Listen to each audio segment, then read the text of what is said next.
Tonight we're starting with public participation and recognition.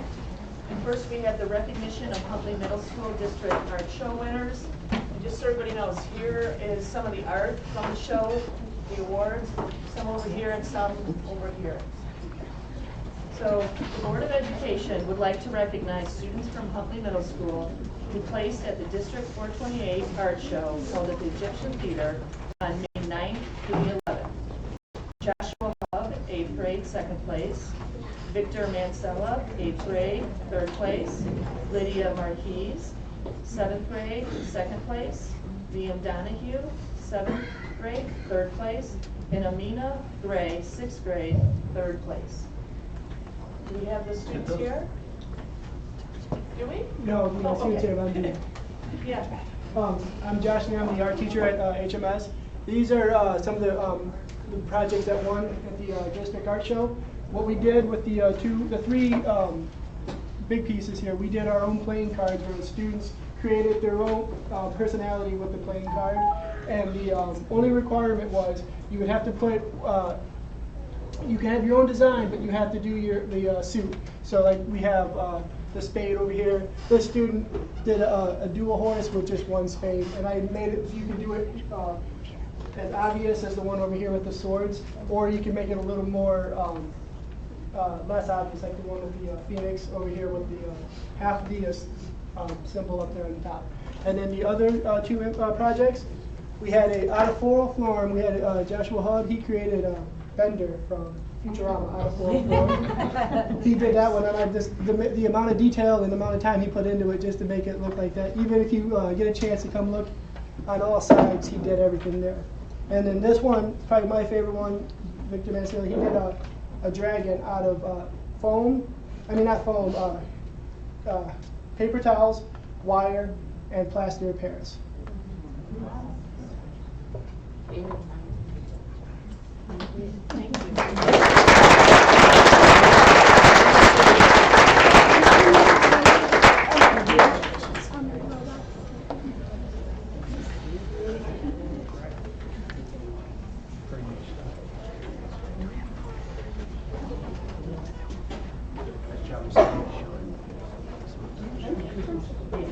Next we have the recognition of Huntley Middle School boys and girls track teams. And Mr. Todd Halloran is going to introduce this group.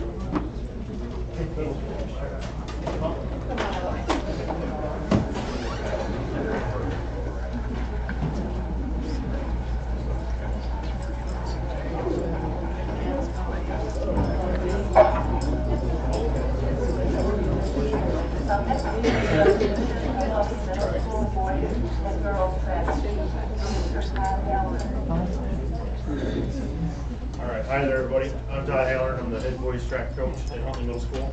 I'm here with Coach McIntyre, the head girls track coach, Coach Harrison. A couple of coaches I don't believe could be here. Coach Corcoran is an assistant boys coach, as well as Coach McElroy. He's also an assistant boys coach. To kind of sum up the season, I was trying to think about how the season has gone start to finish. And one of the things that I keep coming back to is, over the years, we've got a wealth of experience of, coaching football, wrestling, track, volleyball. One of the most difficult things about track is you're trying to recruit a kid that is going to be playing a sport. There's usually punishment for all the other ones. It's running. It's kind of hard to do, but I will say this. I think we recruited some of the best kids in the state of Illinois, and they're in front of you. Soraya Watson was the 400-meter dash state champion for 7th grade girls.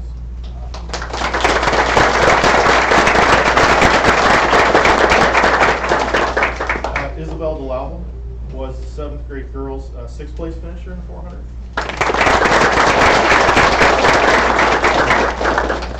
And the relay of Lily Naylor, Paige Walk, Alexis Hart, Adriana Figueroa, Soraya Watson. They placed 8th in the 7th grade girls 4x200 meter relay.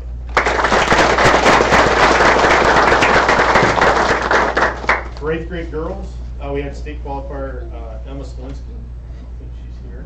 She did a great job. She was in the high jump.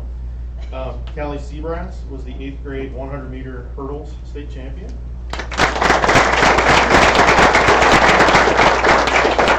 She also placed 3rd in the 8th grade girls long jump. The relay of Victoria Tazinski, Beyonce Pitts, Caitlin Kokovic, Amanda DeBow, and Callie Seabrass placed 8th in the 8th grade girls 4x100. For our 8th grade boys, most of which I think are tied up in some other sports, they had a fantastic year as well. They finished 2nd in the conference, and then they really wanted to get that sectional championship, and they did a fantastic job. We only ended up getting a few individuals downstate who aren't here for that 8th grade group, but I'm still going to read their names either way. Johnny Ice, he qualified in the 110-meter hurdles as well as the long jump. And then Trent McCullum in the 100-meter dash as well as the long jump. And then the relay of Trayton Butler, who is here. Trent McCullum, Billy Adams, Trent Kyler, and Johnny Ice, they placed 5th in the 8th grade boys 4x100-meter relay.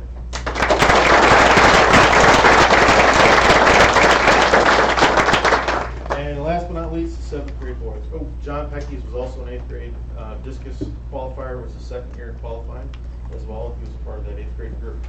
The 7th grade, let's see where I'm at here. They were led by Toriano Tate, who is here.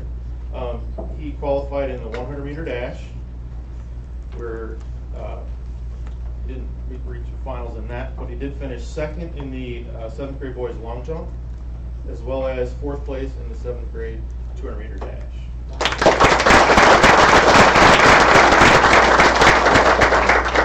Pretty difficult to qualify in 4 events, and he managed to make that happen. The relay of Jaleel Wallace, William Zaver, Toriano Tate, Michael Robinson, and Cameron Grace. They were the 7th grade boys 4x100-meter relay state champions.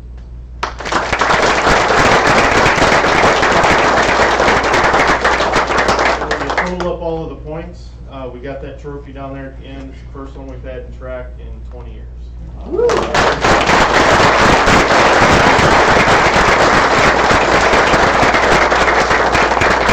Congratulations. And also the girls track team. Oh, the happiest coach of the planet. I like jumping for good. Congratulations.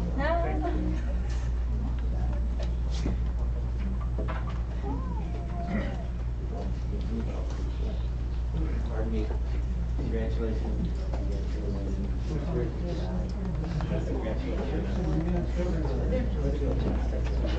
Congratulations, very well done. Thank you for representing us. Thanks for your work. Great job. Congratulations. Way to go. Appreciate it. Great to get you guys. I know I've been officially. Thanks a lot. Good job. Thank you. Congratulations.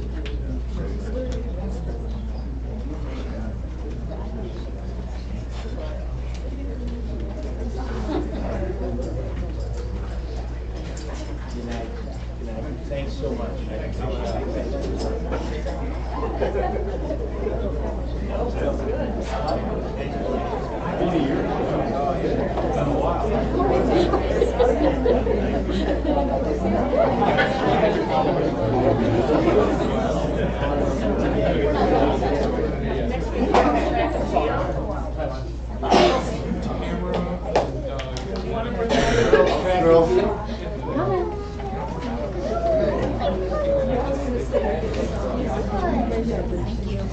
Gets embarrassed.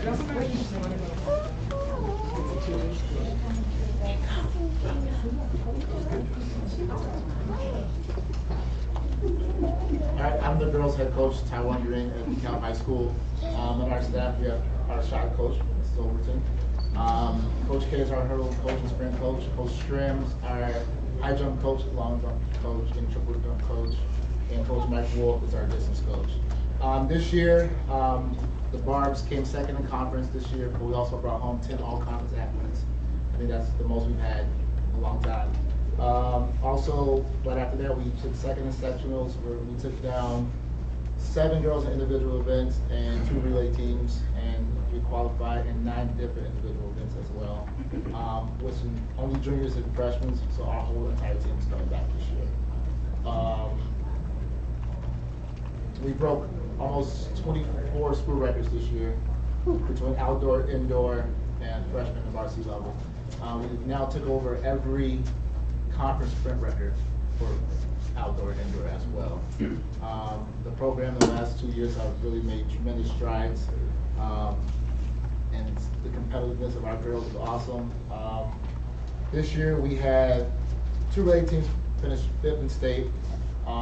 The time we ran was 1:42.13, which would have won state last year, but the other schools from down south was pretty fast. So on that 4x2 team, we had junior Bree Bugs, junior Camaris Kirkwood, junior Sierra Long, and junior Maria Martinez.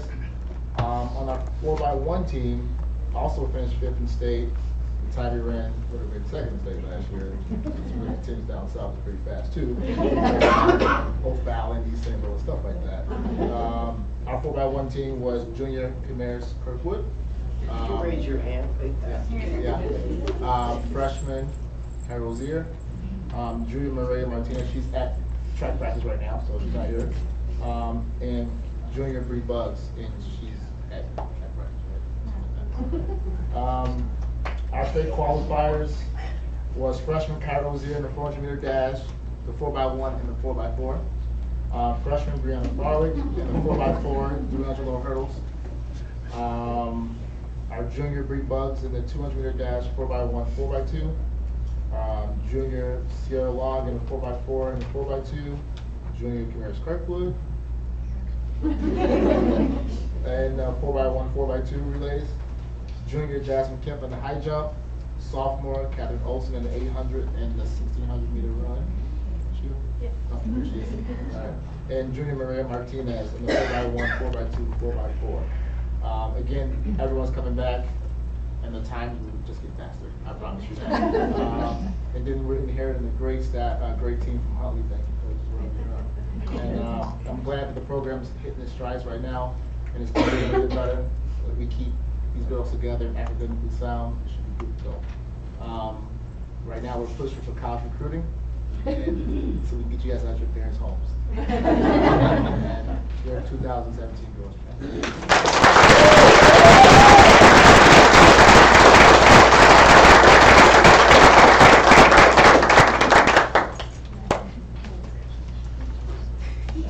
Congratulations, terrific job. Thanks so much. That's for all your work. Great job. Congratulations. Thanks so much for all your work. Thanks for everything. Oh, it's gonna be voice.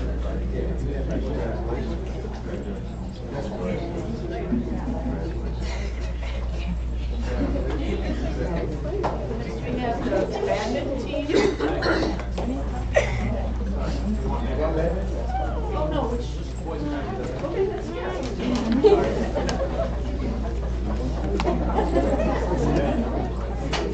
We're stacked in order.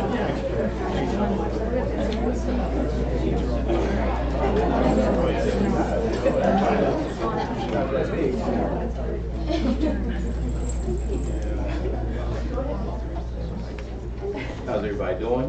I'm Cedric Little. I was the boys' assistant track coach this year. We're missing a couple of coaches tonight. Coach Hope, which is our head coach for boys field events, and then we're also missing Wolf, who's a boys' coach for cross country and long distance. It was a great season. It was my first year. I enjoyed every minute of it. We had some great guys come out. We're losing some great guys, but we're also getting a couple of guys back next year.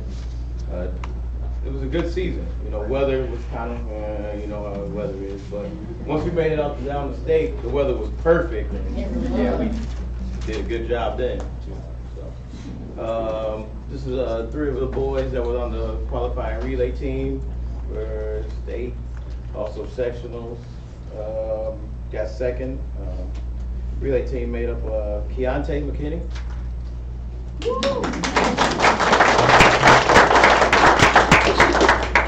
Tyrese Dyson, who couldn't be here tonight. Tristan Bajarski. And Zurich Day. sectional meet, they got second, but once we went down to state, we didn't make it to the finals, but they ran a PR, which was good. Also, we had a individual qualifier for the 300 hurdles, which was Zerg down here on the end. Yeah.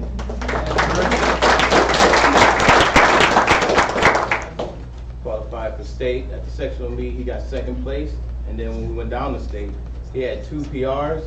Also got third in the 300 hurdles, and broke the school record of 38:15. That's what he got.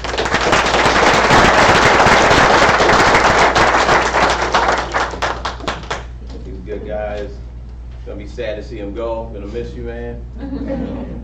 So he also earned all-state honors. So.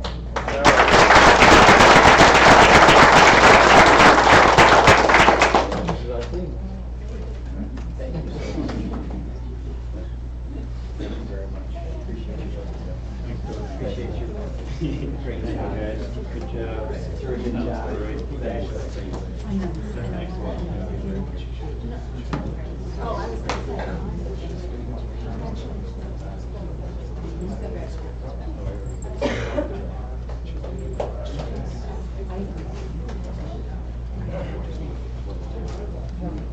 Thank you. Nick, are you?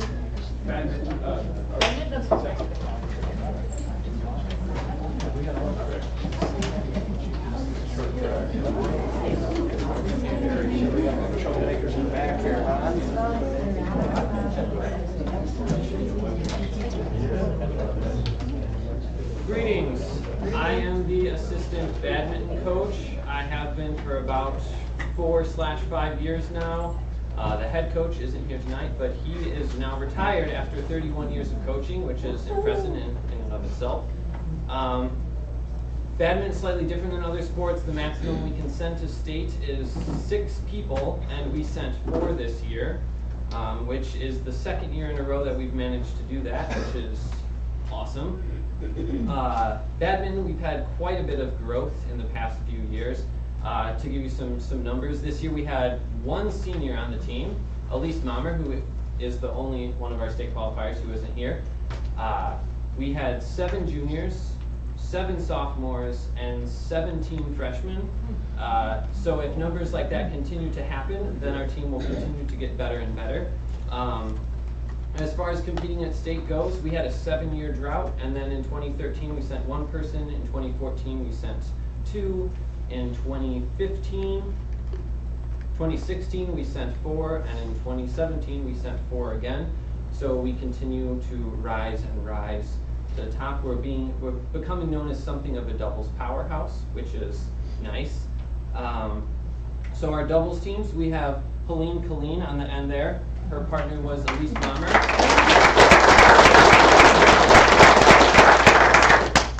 And her and Elise went 21-10 on the season, and then got to state, and they were double eliminated, which is unfortunate, but it still means that you're one of the best 90 double teams in the state, which sounds maybe worse than it actually is, considering there's like 1,000 doubles teams in the state. So still really good. Holly Trapp and Lee Zhu.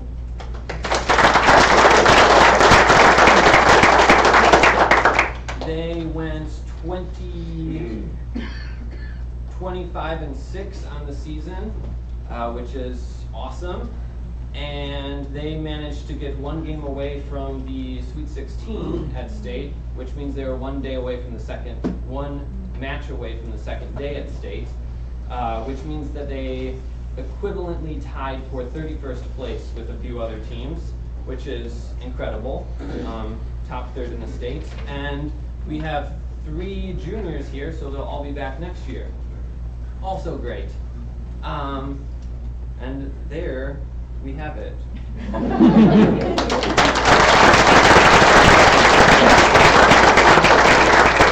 you so much for your work. Appreciate it. Good job. Good job. Terrific job. Thanks, ladies. Thanks very much. Good job. Congratulations. Thank you. One more? There's two, but the team's not here. They're taking care of it. The circuit. Next,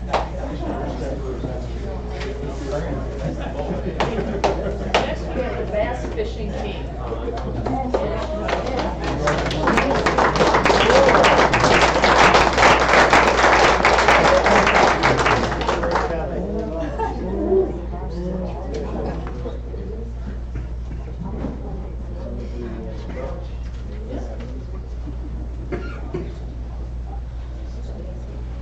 Hello, my name's Dave Elliott. I teach industrial technology over at DHS and coach the bass fishing team.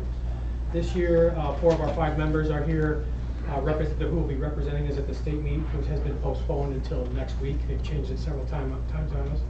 I have Lauren Colleen, Cameron Creasy, Anthony Fraser,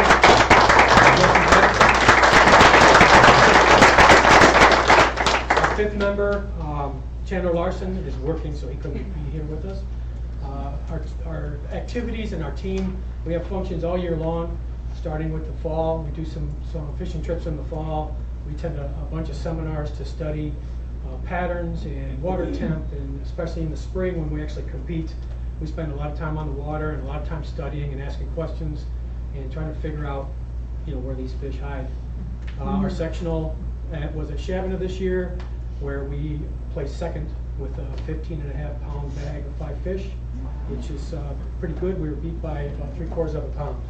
So this is our 3rd trip to state, and we're looking forward to going back.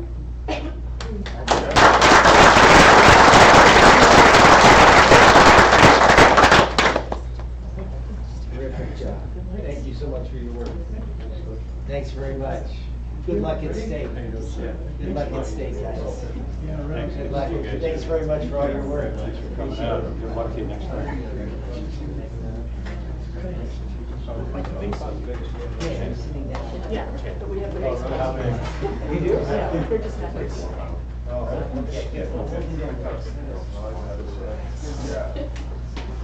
Thanks, Coach. Thank you.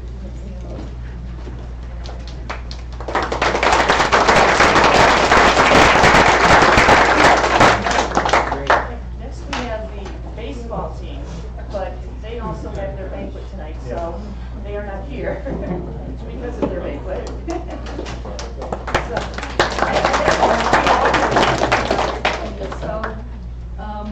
So under baseball, the 19 young men that proudly wore the Dekalb High School baseball uniform were able to overcome a less than stellar regular season to win the 4A regional championship.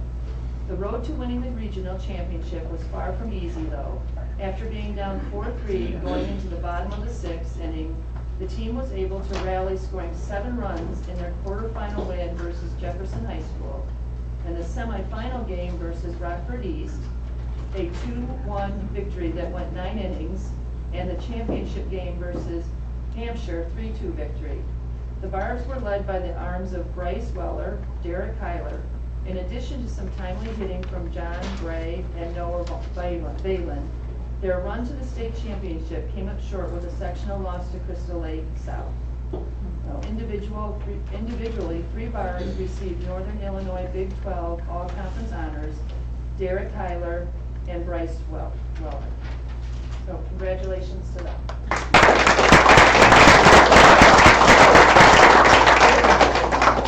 That would be great. Next, we have approval of gifts and donations. This is an action item that the Board of Education accept with gratitude the donation of $1,600 from Brent and Kara Lettingham to be used towards the purchase of uniforms for the girls and boys track teams at Huntley Middle School. Do we have a motion? So moved. Second. Okay. Roll call, please. Fred Davis. Yes. Jeff Halpern. Yes. Harry Malett. Yes. Victoria Newport. Yes. Valerie Pena Hernandez. Yes. Rick Smith. Yes. Howard Solomon. Yes. Next, we have public comment.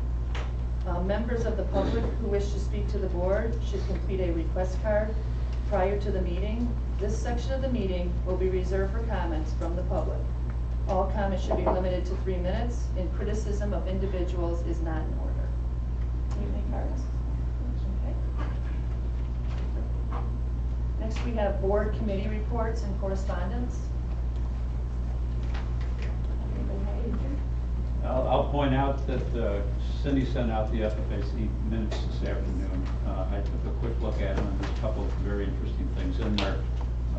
One regarding enrollment and the potential for asking us to approve a reevaluation by our demographics firm to look forward and look again at what we think that we know. And I think we've talked over these kinds of issues recently, or in the last couple of months anyway, about where are we going to put the people, where are we going to put the students, and that also is something that is in that report. So I won't go on, but it'd be a real good idea to read those minutes, because the FFAC has been working pretty hard at trying to advise us on expenses and things that might or might not change. And there are some pretty big implications in terms of dollars in that report. So just to bring that to our attention. I'll say a little bit. Yeah, Thursday night, went to the honors night at the high school for the Clear Rosette Middle School. I was very impressed with a lot of the numbers up there of kids that when Tim Vincent was talking about kids sent to the office. Just some great numbers, a lot of great accolades for the kids. They're having a lot of fun up there, and it was a lot of fun to attend too. Very impressed. But the biggest thing, that was the most impressive thing, was it was only like an hour and 8 minutes. So he knows how to get it done, And then also graduation on Saturday. There was, been to them before, and the kids were awesome. I mean, they were just so happy, I guess, to graduate, but to go through the ceremony, nobody acted up or anything. It was awesome. It was a great time. And thanks to Kelly Powell and Kathy Zawalski for a great job of running that very smoothly, and just a great job by their behalf. And thanks to all the teachers that came and showed up and supported the graduates.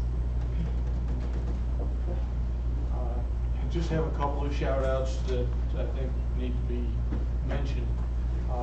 7 o'clock on Memorial Day morning, I happened to be at Dog Park and heard the sounds of live band music drifting over there from the high school where the marching band was practicing. And I heard them yet again at the parade, and yet again at the Elwood House. Never heard them miss a note in the entire time. And they just did a great job. And showing up at 7 o'clock in the morning is some serious dedication. So they really did some great work. Also, like Fred, I was at an honors night, the one for Huntley, and that was handled very well. It went smoothly. The graduation was awesome. And I happened to be at Littlejohn School walking past it on my way home from a quick shopping trip. And this was yesterday, and saw the Littlejohn talent show going on outdoors, and walk in, and I'm looking at 2nd and 3rd graders doing stand-up comedy and singing really well. So the music program has something to look forward to, and the kids that are in the district are just knocking it out of the park. Thank you. The sheet I'm passing around here, and there are some of these sheets out there also. They are the board committees, and then also the school assignments. So what if everybody could go through this list, and over on the side where it says assignments, if you could put your priorities or which committees you'd like to be on, from 1 to 4. And then also the same thing for the schools. And then return them to Melissa, please. Okay? Any questions on those? What do you want to say? How about by Friday? Is that okay with Friday? Okay. Also, our School 1 through 4 as well. yes. Also, I've talked to Dr. Cohen regarding our diversity audit. They just finished up one of the last forums last week. He will have the final report with recommendations in early September for us. So that is coming along. And then also, we are working on putting together a board retreat workshop within the next about 3 weeks. So we're working on finalizing a date for that. That's all I have. Anything else? No? Anybody else? All right. Okay, next we have approval of superintendent contract for Richard J. Craven. This is an approval item. It's action that the Board of Education approve the contract for superintendent for Richard J. Craven as attached. Do we have a motion? So moved. Second. Roll call, please. Valerie Pena Hernandez. Yes. Rick Smith. Yes. Howard Solomon. Yes. Fred Davis. Yes. Jeff Algren. No. Terry Malat. No. Victoria Newport. No. Okay. The motion passes 4-3, and I'd like to welcome Jamie Craven, and congratulations.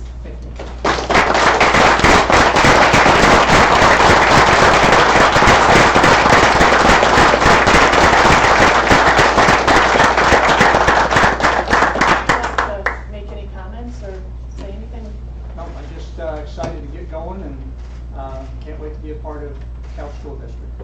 Thank you for acknowledging me tonight, and I'm ready to go. Thank you, and welcome.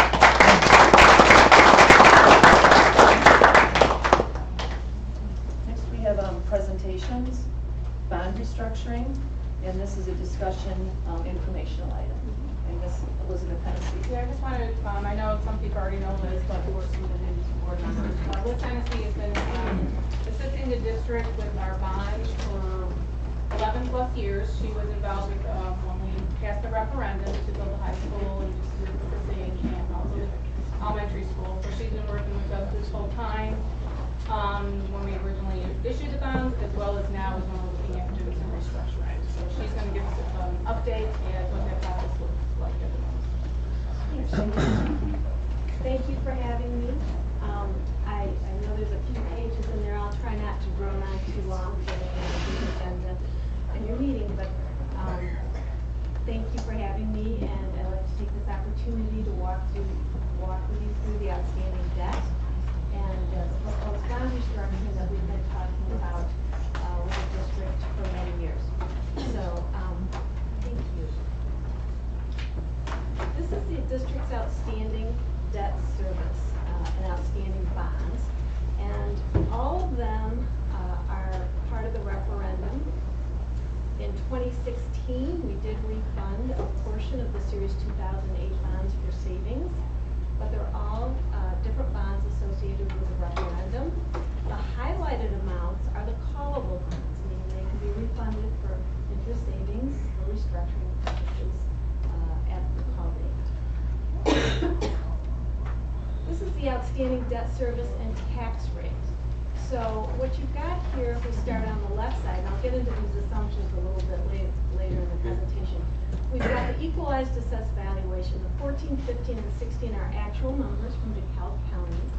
After that, we have estimates of what the future EAV increases will look like. And as I mentioned, we'll get into the assumptions on that in a minute. Then in the yellow box, we have the current bond and interest, principal and interest payments that are associated with the bonds, associated with the $108 million bonds sold for the new high school and the other repurposing. Then you have the current debt service tax rate, the value of a $150,000 market value home, assuming it goes up by 1% in future years, and then the current debt payments on that $150,000 home. So over the last 10 years, the district's been paying pretty steadily on that $150,000 home, about $340 a year. Okay. So here is a graphic, and this shows that the debt service starts to go up in 2017, 2018, 2019, and then stabilizes at that about $14 million level through the life of the bonds in 2028. This is the representative total tax rate for the last 2016 tax year going all the way through 2030. And it's for a resident in the city of Dekalb, and it looks at the various taxes that you pay. And the reason I put this chart up here is because people nobody likes property taxes, and you look on your tax bill, and the school is a good amount of it. But I wanted to show you the other taxing bodies you also pay into. Now, importantly about this graph, I want to point out the pink bars, the large ones at the top. That's the operating tax rate for the school district. So that's by far the biggest part that goes to pay the teachers, the operations and maintenance, the transportation costs, the IMRF, all of those things. Then the green bars are the bonds associated with the high school. So I just wanted to put that in perspective when you look at your tax bill, what part is what. Because it's not all the bonds, and you see the other taxing bodies that a typical Dekalb resident would pay into. Next, I want to give you a little history going back to 2007 on the referendum debt structure. And if you recall, 2007 was the year just before we hit the Great Recession, when home values, EAVs plummeted. At that point, though, we looked back for direction on what might happen in the future. And if we looked at the last 3 years in 2007, so 05, 06, 07, the 3-year average increase in the value of the district was 10.8% a year. If we look back 5 years, it was 8.44%. And at that point, if we looked back 10 years, it was 7.37%. So the district originally estimated the future increases at 5% and 6.86, including new property, thinking that was conservative, which in light of the history it was. The CFAC committee, at that time it was called CFAC, now I know it's FFAC, but at that point it was a similar committee. They reviewed the financing plan for each bond issue to fund the referendum project and gave feedback on the assumptions in the debt structure. Then we had the good fortune, through strong financial management of the district, to receive an upgrade bond rating to AA in 2009. And that saved the district over $8 million in interest over the life of the bonds. And it was very significant because at the time when the EAVs were going down, the bond rating agencies were not likely to upgrade school districts. But you really, as a board, put some management policies and administration, set forth a direction that warranted that nice strong bond rating.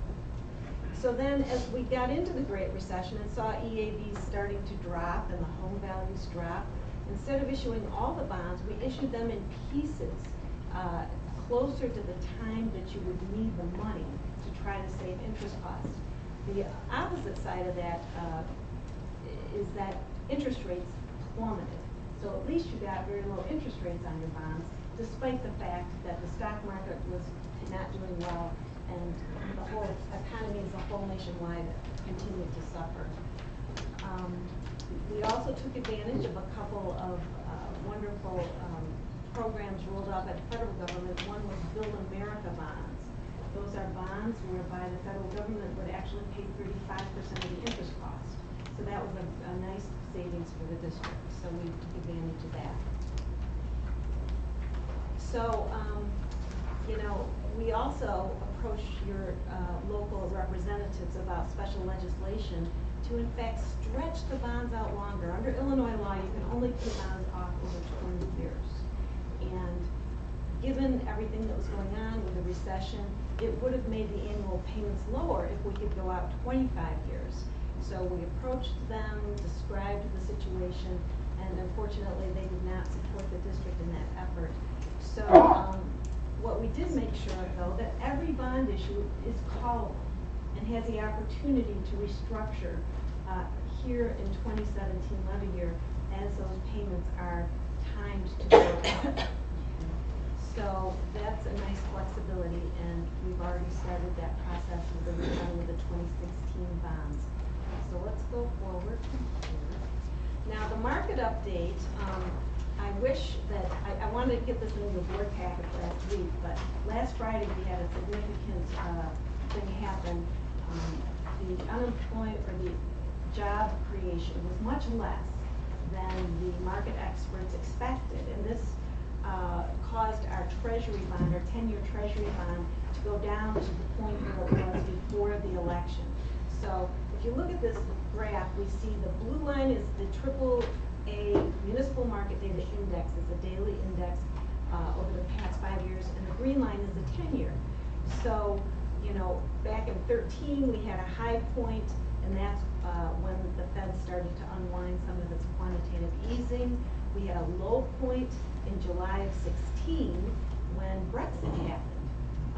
And then we had another kind of medium-high point right after the election when Donald Trump was elected. What happened there is I think people expected employment and GDP to really heat up and our markets to be inflationary. Well, they really haven't been. So that expectation was reflected in the increase in rates, but it's kind of normalized. And if I printed this graph out for you today, you'd see we're back down to pre-election interest rates, which is kind of amazing, the lowest point all year. So I think we're in a really good time to kind of embark upon this restructuring program.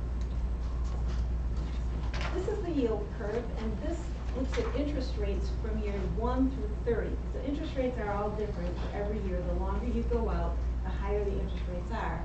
And the green line is where we are today. And if we look at the past 7 years, we're about the second lowest level we've been. But if you look at year 1, you can see the green line starts a little higher. That's a result of the Fed raising interest rates 3 times. We think they're going to raise them again next week, is the Fed meeting.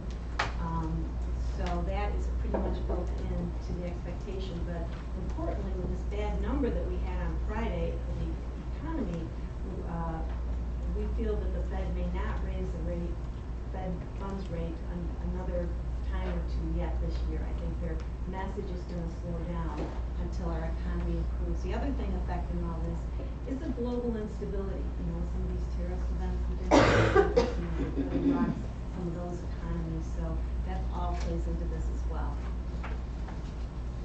So I'm not going to go through this. Let's skip through this. This can be bedtime reading. It's actually from the week before. Let's go to the next page. The one I want to stop on, though, is the last one. The state of Illinois ended the month of May without an FY18 budget, which I know you're all very aware of. And this is, of course, the 3rd year in a row or without a budget at this point in the year. And there's a 3/5 majority now needed to approve a budget by June 30th. So both Moody's and Standard & Poor's acted very quickly and downgraded the state of Illinois on June 1st and warned of further downgrades. So kind of in a little bit of a precarious position this time. Not that we weren't the last 2 times, but from a bond point of view, we're at the edge of what's called the difference between investment grade and non-investment grade. If we go to non-investment grade as a state, that kind of kicks in some of these conditions for immediate acceleration of certain debt payments and whatnot, which will be hard to do without a budget. So we're very hopeful that something gets done by the end of June, and certainly continue an appropriation for the schools like they've done in the past, last year, at least, thankfully. So we'll see.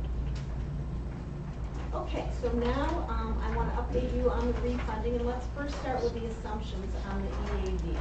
We want to be so careful with these. We've tried to be as conservative as possible.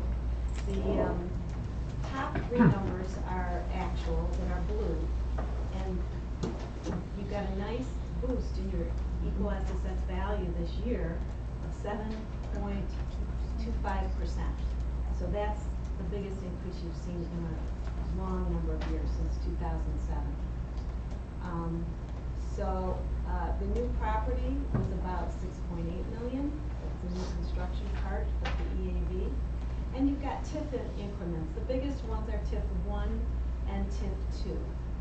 So when those TIFs expire, they will come onto the tax rolls as new property and boost up the EAV. That's why you see some larger boosts in year 2019 and 2022. Those are the years that have been confirmed and we have in writing from the city of Dekalb. That's when those TIFs will expire. We've not assumed any growth over what the current value is on those TIFs, so we're hoping that that will continue. For reassessment change, we've conservatively estimated 1% going forward. So we'll see how that changes This year, it was big, it was 7%, but that's after many years of being depressed down. Okay, so in the yellow box, again, you see those debt payments and the tax rate and the impact on the $150,000 home, which grows at 1% a year as well. Okay, so that's the current situation. Let's go to the next page. There's a lot of numbers here, and I know the audience will have a hard time seeing them. Hopefully you can see them in your books. But this is the three-phase refunding plan that we've been talking to you. I think we talk to the board on an annual basis. We talk to FFAC at least twice a year about this and different options. So we've looked at many different options, and FFAC is kind of thinking this is the option they want to go with right now. And the goal is to, instead of having the increases take you up to 14 million annual payments, let's stretch out the debt. Let's go out at least another 5 or 6 years and flatten the payments, so not to impact the taxpayers as much, make that burden less. So you can see on this chart, under the orange, that's the refunding we just did in 2016, and that was for savings, and that saved $1 million of interest to the taxpayers. The next opportunity to refund is this fall for the remaining of the 2008 bonds. And so this is not going to be savings refunding as much as it's going to be a refunding to move bonds out to help flatten the debt. And then the third refunding would happen in fall of 2019. Now that's a rather large refunding that could be further split into other pieces. And you might ask, well, why are we doing these in pieces, and why are we just not doing it all at once? And the reason is, it's much more efficient to refund bonds at the call date. If you refund them ahead of the call date, you have to set up an escrow and pay interest on the old bonds and interest on the new bonds. So it becomes a more expensive proposition and costs the district more interest over time. So we do have the risk that interest rates are going to go up, but we've had that risk for many, many years. And you can see the graph of the past 5 years, we're really still within a range. So we think it's more economical and going to save the district more interest over time to wait till you get to those call dates. The other thing, as you get to those call dates, you have the ability to know what's going on in the local market. What are the home values doing? Is this still the best structure? Do we want to revisit it? Do we want to not stretch bonds out so far, or do we want to stretch them out further? All those decisions can be made with more real-time information about what the economic situation is here in Dekalb. So in the green box on the far right, what you see there is the new payment on the $150,000 home. So instead of going up to $875 at the height for the bonds, it stabilizes right around $400 or $500. At the end of the schedule, going up to $595. Now on the bottom, we've got the savings. As I mentioned, these are not savings refundings. These numbers were run 2 weeks ago, and I bet they would look better today. So I feel they're conservative. The other thing we try to do to be conservative is we add a cushion. So for the upcoming refunding, we've added a 25 basis point, 0.25% cushion. And then for the 2019, because that's out there, the ways we added a 100 basis point cushion, so that's 1%. And the idea is to make sure that we're being conservative for you. So if we go to the next page, I think the graph speaks louder than words. This is what we're looking at. We're going from the payments leveling out at about 14 million through 2030 to stretching the bonds out to 2038, about 8 more years, but keeping them below 10 million. So as we move forward, we want to talk a little bit about timing. And we mentioned the best time to do this refunding is at the call date, which is October of 2017. That's when we want to close this bond issue, be ready to go. Now, the bond issue is about 15 million, but if we issue it in $10 million pieces, less than 10 million, we get an extra bang for the buck, or a break from bank investors for issuing bank qualified debt. For any local issuer, if you issue less than 10 million a year, you become a small issuer, and therefore if a bank purchases it, they will get a tax rate which they pass on to you into savings. The question is, in light of these low rates, is that still going to be available? Because right now, because rates went so low, the bank qualified advantage disappeared. So what I'm suggesting is that we look at passing a parameters resolution in September, be ready to go in October, and be able to do the bank qualified split if the advantage is there, by doing one piece in October, one piece in January 18th, or just do the whole thing if we're looking at increasing rates again in the fall. So these next couple pages show the refunding. So here's what we're looking at if we do the whole issue in October of 2017. So this is the savings, and we will focus on the PD savings. So it's negative 541,000. We go to the next page and do the issue in two pieces, both bank qualified, under 10 million, one in October and one in January. Our savings turns positive to 140,000. That's showing you the benefit of that 25 basis point savings from bank qualification. So we have some cushion in here too, but that shows the power of bank qualified. Now, if we get to October and that benefit isn't there, we don't have to do it this way, but right now, this would be our recommendation. So I have been talking for a while. I want to just pause and see if anybody has any questions. Yeah, Liz, if the state ends up further down on the ratings, will that change anything as far as bank qualified larger or smaller amounts? No, because Okay. they still get the federal tax break. Okay. Thank you. Any other questions now? Let's go to the final page then. What we would recommend from a timing perspective is that, we will continue to monitor the market. We suggest we come back to you and to discuss AC before, but hit your regular meeting on August 8th to review and discuss this refunding plan again. Then have the board consider the parameters refunding bond resolution at its regular meeting on August 22nd. And that would authorize either one or two pieces, but we would then go and we would sell the bonds and lock in the structure as proposed. Any questions? Is there any inherent danger of waiting until August as far as the interest rates that we have to pay on bonds? Market risk. There definitely is.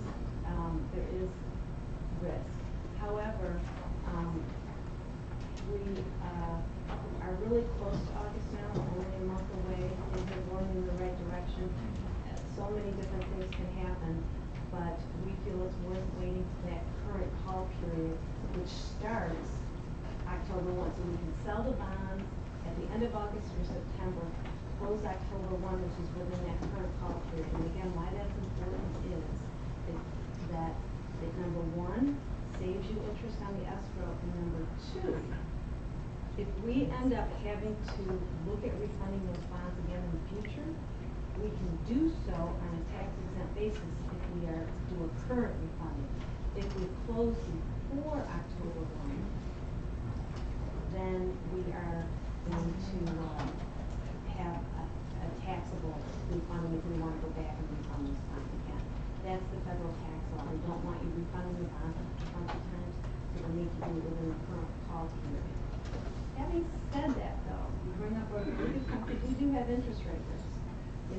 Some of the things we will continue to look at is because we're so close to that August, September, October timeframe, is what could we do in terms of a forward refund? And that's a situation where a bank would say, I will lock your rate based on rates today. I will charge you a cushion on top of that. What do you think? So we can do an analysis to see if that makes more sense to take the interest rate risk off the table versus waiting until August.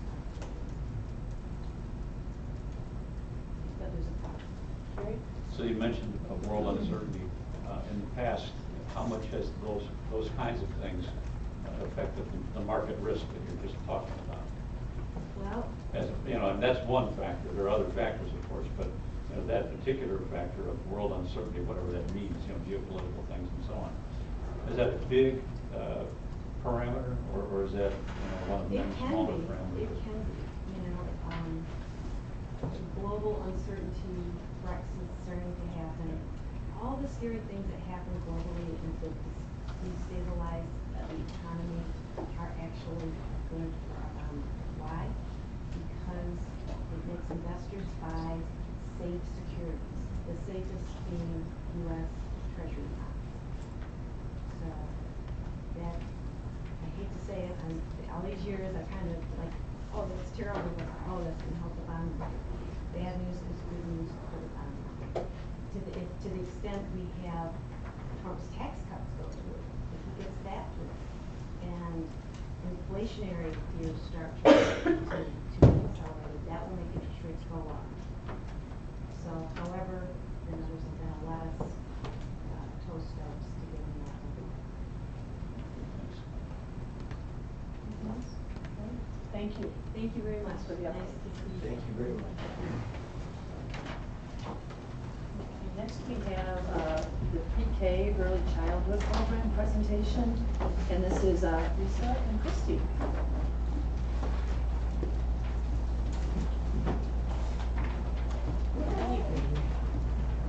We're coming to you on behalf of our littlest learners, who we affectionately call the bitty bars. And the reason for this is that we were cited by ISB under Indicator 6, and what that means is that we have our students that are in special education, and we have our typically developing pre-K for all students, and they're completely separated. So under Indicator 6 from ISB, they're stating that we are too restrictive in our placement. We don't have enough inclusion going on. So in response to that, we wrote an action plan, and at the behest of ISB, made a plan to provide a blended program for our students. So what will that mean?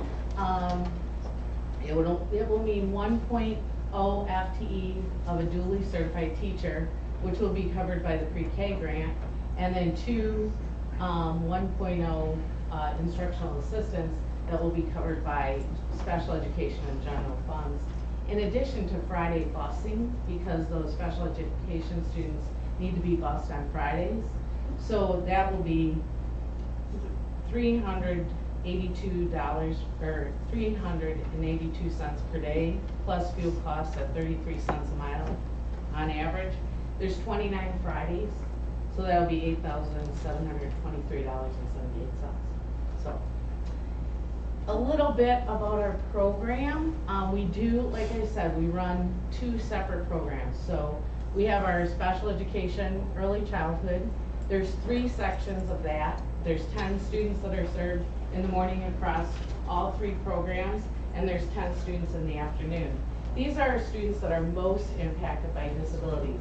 Typically they have eligibilities of developmental delay, autism, or multiple disabilities. They come to school 8:45 to 12:40, or 11:45, 12:30 to 3:30 Monday through Thursday. And we are responsible for Child Find, which is a way for us to make sure that we have great relationships with our agencies throughout, child care agencies throughout our town, so that we can identify students who would qualify for this program. We also hope that parents elect to come to the screenings as well. That's part of this Child Find. So these students in this program are all special education.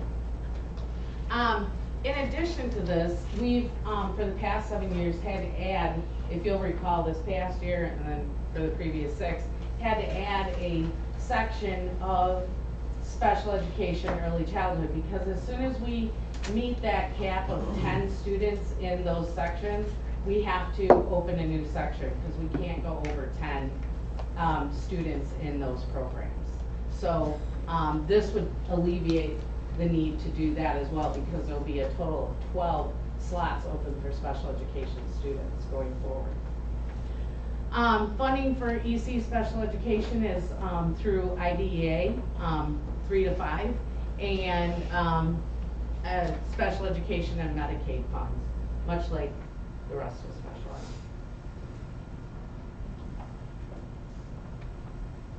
ed. Yes, Rick, sorry, question. Okay, so the cap of 10 students, is that a district rule or is that ISBE rule? We could go to 12 if we added another adult, which is under the ISB rules, but we have historically made it our district mission to stay at 10 rather than add another adult, just because if you look at it, it's kind of a wash when you look at opening a new classroom. That would be 5 adults in there for 12 students. So then when we open it up, we can go up to 10 students with 3 adults. So we have chosen to have that cap of 10 instead of going to 12. You have to write a waiver to the state, and you're not always for certain you'll get that either, even by adding that one extra adult. Okay, thank you. Is there a difference between the certification or education of the adult, whether you add an adult to an existing room or whether you open up another section with an adult? Those 2 adults, would they be the same qualification, same pay scale and so on? No, okay, tell us about it. The qualifications for adding an adult and opening up a section is you add a certified teacher to that. And if you added an adult to a section and went to 12 and asked for the waiver from the state, not sure we would get it, that would be a paraprofessional. Okay. And that would be we're not for certain that we would have enough room even doing that, because some years we've had to do morning and afternoon because we've been so full. So, if I'm hearing it correctly, we have 3 at 10, is that correct? We have 3 at there's a total of 60 students. In the morning and then afternoon. Mm-hmm. So we are required to have the maximum of 10. So if we have 3 additional, where do they go? In other words, you don't have a class of 2, presumably. Do you then divide up the students into 8s? How do you then account for, say you have 30 in the afternoon, 30 in the morning. Now you have 2 additional students. Now what do we do with the 2? We don't have a class of 2 people, right? So when we get to that cap of 60 across all of our existing 3 classrooms, we staff in. Usually I have 5 meetings per Friday where I'm staffing students in and they qualify, so they have to meet the qualifications. So usually we start with 4 to 5 students in that section. And it's a morning section. And the number of staffing is geared to that number of students. We start with one assistant and 1 teacher. Right. Like at the end of this school year, when we opened that morning section, we had we ended with 9 students, and we had 1 teacher and assistant, and then we subbed out for the rest of the year for that 3rd adult in there. Because they're all 3-year-olds with special needs. I was just gonna say, in that piece, that 10, I just wanna emphasize about the 10. The students that are qualifying at 3, 4, and 5 years old some with multiple needs, or on the autism spectrum, Down syndrome, a number of different needs. Truly, if you go and visit the DLDC, you will go, I get it. They need 10 in a classroom is really quite a bit to plan for. I just have envisioning them in my head. Safely.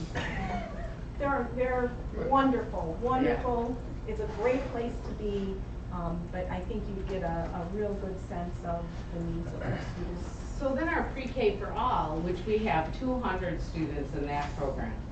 So there's 20 in the morning and 20 in the afternoon, and that is our pre-K for all at-risk program. So at ELDC, we run 2 different programs. We have our early childhood special ed, and we have our pre-K for all at-risk students. And these students, so again, there's 200, 40 are bilingual, Spanish, and then we have the other 4 classrooms are for students who are English speaking or Arabic or any other language speaking.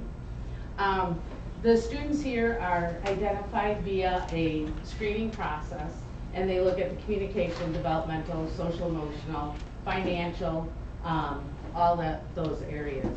So, and then SES status. So there's 4 pre-K programs, and that runs 9 to 11:30 and 12:45 to 3:15 Monday through Friday. That's 2 adults to 20 students. So again, in response to the citing by ISB, we are proposing doing that blended program where it brings in inclusion for our general ed and our special education students. With 1 classroom, we're starting with our toe in there to make it work with 1 classroom and learn from that.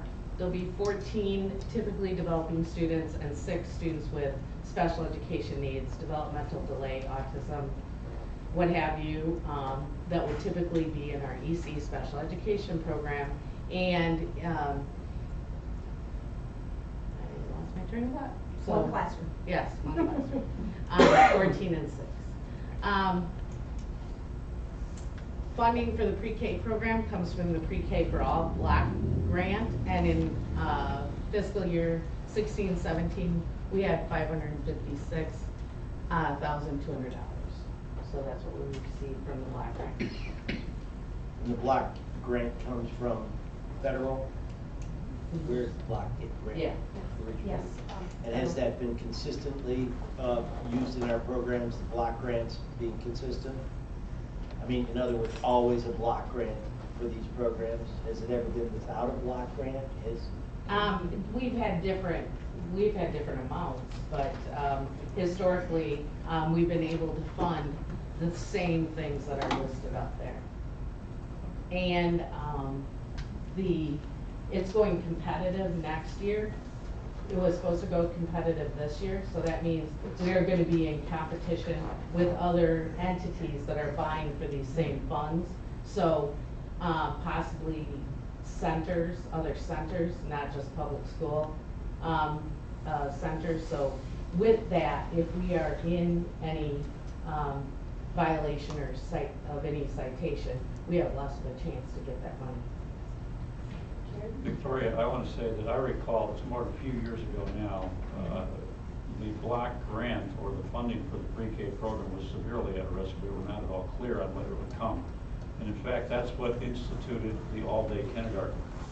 Many staff showed up to a meeting here, and they considered, the consensus of staff out in the audience was that it would be better to do all-day kindergarten if we had no pre-K money. In fact, the money did come through. Is that right, Cindy? As I remember. Yeah, we have not had it in the Yeah. district, right? So I just want to say that because, you know, it has happened in the past, but we're very much at risk of not having that money. I mean, it's not a given, Thank you, Amy. but it's never happened. So here's that indicator 6 that Lisa was talking about, and the program that we were describing, that we have a blended program.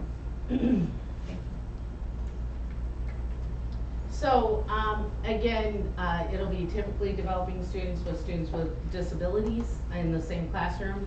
There'll be 1 dually certified teacher with hopefully ESL endorsement because that's a mandate.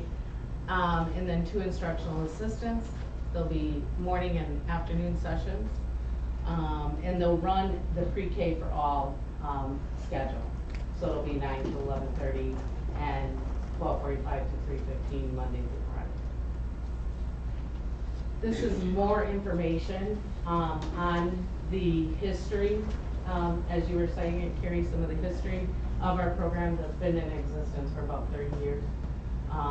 So So a little bit later on, in tonight's agenda, you'll see that there is that informational item for that 1.0 FTE for the teacher who will be duly certified, and then also for the 2 assistants. Again, the 1.0 teacher is going to be covered under the Pre-K for All Black Grant, and then we would need to support as a district the 2 assistants. and the transportation. And the transportation. Questions? Yeah, Christy, you mentioned child find, whatever that means. Yes. What- Finding children that qualify.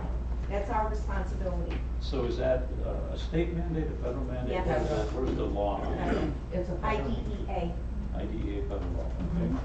And if a parent chooses not to come, I mean, how does it actually work? I mean, you go out and recruit? Do the parents come if they want to? I mean, how does that So actually happen? there's a variety of sources we count on to help us meet this child find mandate. So we put flyers in all of the physicians' offices. We talk to our physicians, so they have that community partnership. We also work with 4Cs, which is a community coordinated child care agency. We work with Head Start, and sometimes we have students duly enrolled, and so they go to Head Start in the morning and might come for their pre-K in the afternoon. So we count on a variety of sources to find children. We also are mandated under the auspices of the grant to publicize all of our community screenings, which happen in August and March in the paper. And so there's a variety of resources that. So you just mentioned we're mandated by the grant. So if we don't take the grant, are we not mandated? And the state and federal. As far as child find, or Yeah, is I mean, this just blending? I guess Indicator six? specifically about child find, but in general, I mean, are there grants that we can choose not to take? And We would not choose, this money funds. I mean, like pre-K is not a mandated program, right? No, but the EC is. Yes. Mhm. So when we take a grant, it depends on the rules of the grant as to how we have to figure out what we're gonna do. It is to our benefit though, why wouldn't we provide early childhood education? We have 260 students and plus walk-in Yeah. speed. I'm just a little curious, 20 years ago, when I was, when I had a kid in first grade, I was in Malta, and this was before Malta was part of 428. And I remember our child was identified as having a speech impediment. Sure. And I said, well, we don't think so, or we think she's gonna grow out of it. In fact, she did grow out of it. And I chose not to participate. That was 20 years ago. I don't know what the rules are, how they Same changed. Yeah, same rules? Okay. So in my case, at least, the parent came, listened to what the identifiers found, and parent me rejected it. And we went on just fine, and there was no cost. And we document. Okay, so yeah, I'm sure I had to sign a waiver or something, I don't remember, Yeah. you know, but that's the question I'm getting at now, is whether or not that's still possible. Can a parent, you know, choose to come to a screening, and yet, once identified, something is identified, the parent says, I will or I won't participate. They do, but we ended the year with 268 students. Out of how many that came to the screening? 300, we have about 95 on our waiting list for pre-K for all. We don't have any on the waiting list for EC special ed because we can't say wait. Yeah. I had no parents refuse services this year for special education. As far as pre-K for all, sometimes they choose to go to Little Lambs or ABC preschool. Okay, so But there's there's a kiddo alternatives. waiting right in the wings to take that spot. Because we typically have about 75 to 95 students on our waiting list. I have a comment. Are you done? Yeah, go ahead. Okay. I just want to say, I appreciate you guys taking the time to come up and talk to us. And really, I asked that somehow, I know you're both busy, but not speaking for anyone else sitting here on the board, but I certainly need to be educated as to the requirements, and become familiar with what we do in the district to handle this kind of, and so I would ask if you could all squeeze it into your schedules, if you could pencil in, you know, some informational, continue this sort of an informational thing for the next 4 or 5 meetings, just maybe 10 minutes.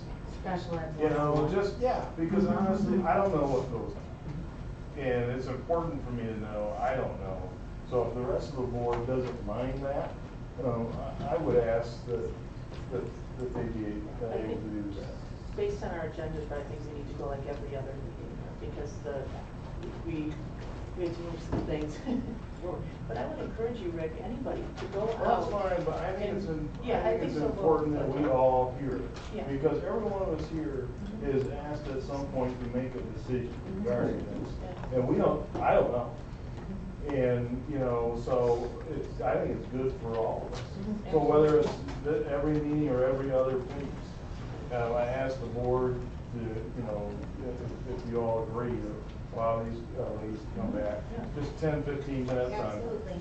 what we Rick, do. thank you. First of all, thank you very much for asking for the information. Greatly appreciate that interest. We could either do it that way that you're suggesting, or if you have a second workshop or a retreat where that might be an opportunity to give you an overview. And so we could do it in that forum as well. Absolutely. It doesn't matter if we're busy or not. This is very super important We for need to us to know. make sure that everybody is. And is touring the well- programs too, I would invite you to be able to put, you know, faces to, you know, actually, because it's real artificial, I would presume. I have faces in my head, but you guys don't have that, But thank you. so. Yeah. Thank you. Anything else? I hate to be the kind of curmudgeon in this, though I've been a curmudgeon, it seems more often than not. But it seems to me in the changing face of block grants, IDEA, it seems to me that we should be seriously considering what would happen should we lose grants. It seems like a huge part of what we depend upon for this program comes from someone else, other than us. And if that goes away, we're going to continue with the program, theoretically, and it's going to be on us. So it seems to me that we have to be thinking about that in any event, and I'd like to hear your thoughts on that at some point or another, how we would distribute those considerable costs, or at least seems to me a fairly considerable cost here, into, and how we're going to deal with that, how we would deal with that once grants come around. I mean, once grants dry up. And it seems to me in the changing face of a new rubric, that at least is a possibility. I don't know, I mean, I'm sure you've thought about it, I'm sure you've talked about it. What I at least have been anecdotally. seeing, what I have been watching is truly what seems to be happening right now is just shifting. It's the same pot of money right now, they're just shifting formulas as to, and debating on those formulas as to how the monies are gonna come to the districts. Would you agree with that? Yeah, definitely. So it really depends on who is speaking to that need and what they're setting their hat on. But truly, I know there's a lot of legislation out there that is, that the special ed world is up in arms. But again, I really think that they're still working through those formulas, and at this point in time, this is what I do know. We have students here that we need to serve. And right? a site. And yes, I'm not We do. saying that we're gonna get rid of them, I'm No. just saying that if we're gonna have I to know. come up with 500, it looked to me like $550. Sure, and you're That's a going big to deal of see money. tonight, Big pot of And if the sky does fall anytime, I'm not- we will, you know. Well, I guess, I'm I not saying know- do it, I'm not saying do it tonight, this is just, I just love this. You know, we Jeff, have many ideas, so we do. to your We point have many ideas. about, you know, what if, right? This is what instituted all the kindergarten. It was the what if we don't get that 500 or whatever it was in those days that for this coming year. You know, And we for- never have not got that, so I don't know. Yeah. I don't But know. the interesting- I'm sorry. So do Thank we you have very much. consensus to, I guess you're coming later with this, or do you want It consensus is, now? it's in the agenda. Okay, Thank you. Okay, next we have Upward Bound grant, and this is Mr. James Horn. It's an informational item. Yes, good evening. So I'm here to present a partnership that we have with Kishwaukee College, and it was a grant for Upward Bound. I know that there's some information in front of you. I'll give you the overview of what Upward Bound is. It's support for students who are college bound that are from either at-risk backgrounds, low income, or from families where neither parent holds a bachelor's degree. And what they do, it's a combination of things that are provided primarily over the summertime. Summer bridge programs for parents, students who have the skill and will to do honors and advanced placement coursework to do so while in college. Students who are looking in investing into going into college, writing grants, writing for financial aid to support that, as well as filling out college applications. This was done in conjunction with Kishwaukee College. I do have to give a special thank you to Dr. Amy Luckner, who pulled a lot of data to help support this. It's a 5-year grant. The total is $275,000 that we were able to get from the federal government. So we'll be ironing out the details this summer, working with Kishwaukee College, so I look forward to presenting how it actually looks when we implement this. That's terrific. Yeah. Good job. Yeah. Good job. Right, thank you, James. Do I have a consensus to bring this back at the next meeting as an action item? Yes. Next, we have the non-business consent agenda.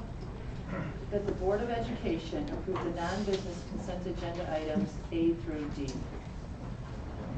All right, I move to amend item 7B to include the hiring of 5 internal employees for the summer school positions listed in the Summer School -3 third round document that has been attached to the agenda. Do we have a second? Yes. Discussion? All right, roll call, please. Rick Smith, Abstain. Howard Solomon, Yes. Fred Davis, Yes. Jeff Algren, Yes. Mary Millette, Yes. Victoria Newport. Yes. Valerie Pena Hernandez. Yes. Now we are gonna have to, have a motion on the whole agenda as a whole, with the amendment that, Fred made. Do we have a motion? So moved. Second? Second. Discussion? Right, roll call, please. Howard Solomon, Yes. Fred Davis, Yes. Jeff Algren, Yes.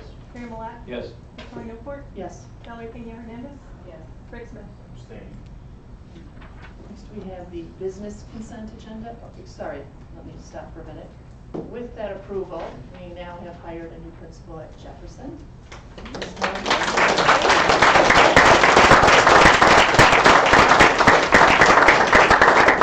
Congratulations and welcome.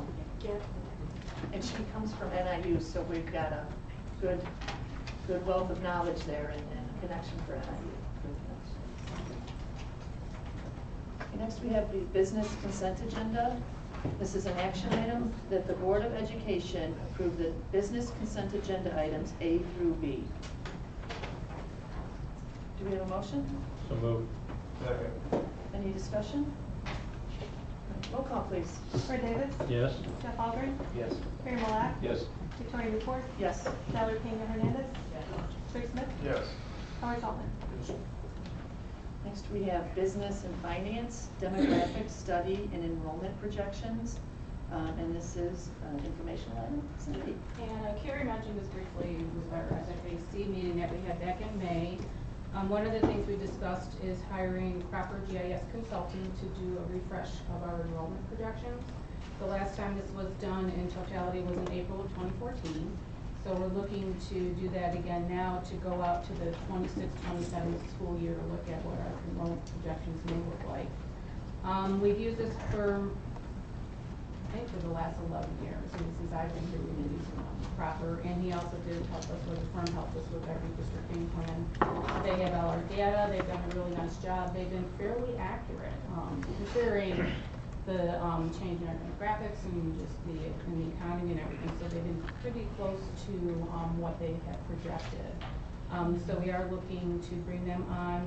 The base cost is $11,500 plus expenses, and they've stayed within that before. I've looked back, and that's about what we were spending 11 years ago when we were doing our enrollment projections. $11,500 plus any additional expenses if we wanted them to do something more expensive. So we're looking to, as for informational tonight, to go ahead and do that and bring it back for the next board meeting for potential to hire them for that purpose. Questions? And the FFAC did recommend So do we have a consensus? Yes. I knew we. Of course.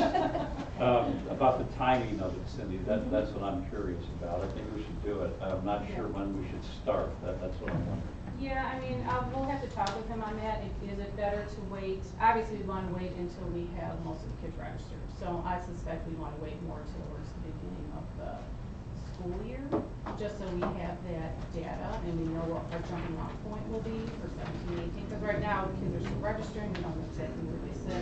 So I would suspect we want to wait a little bit. But I'll check with him too to see what he's done in the past. But I guess logically, I would want to know what we're looking at for 17, 18. That's their jumping off point. And then we'll take 10 years forward. Yeah. I'd also like to ask them what they think about the politics of our nation right now with respect to travel bans and other immigration policy, whether or not it comes to fruition, and whether that, if it did come to fruition, would have an impact one way or the other on our enrollment. Yeah, that's a good question. I'll include that. Yeah, and that then might drive some of the timing aspect.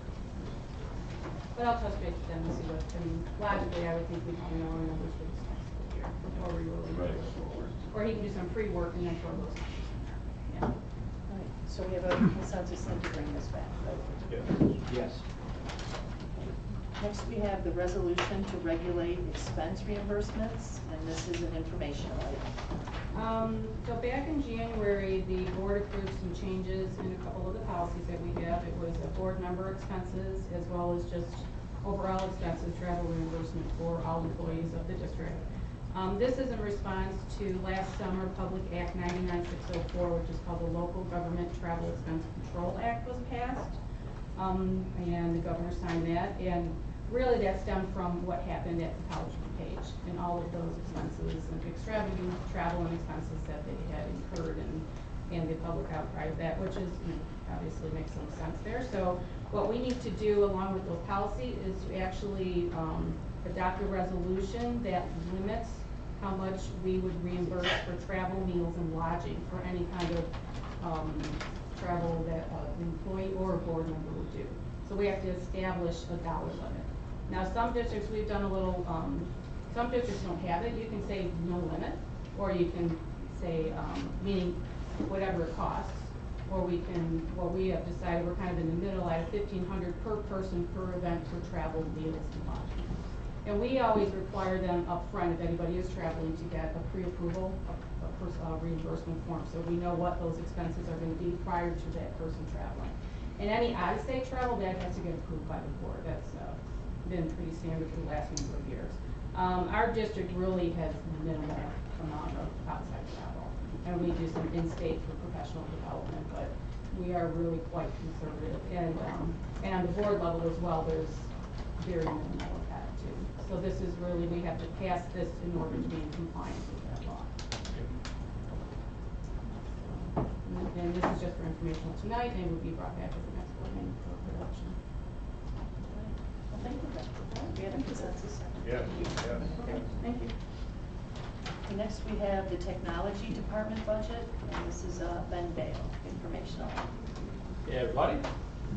So Yeah, this is, we went over this a little bit on March 7th, but we have some more finalized numbers to sort of give you various priorities and where we need some additional budget fundings.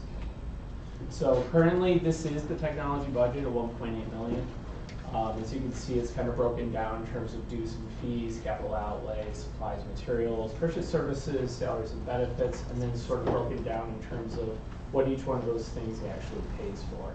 So, for example, our purchase services, you'll find our ISPs and some of our content filtering, security appliances fall under there. Supplies, materials, power supply adapters to library scanners to Chromebook labels. And then under our capital outlay, you'll see some of the labs, computers, the actual physical firewalls. The Chromebook lease also falls under there, and then smart boards for all the tech classroom, the front of the classroom technology, and dues and fees being the fiber and such.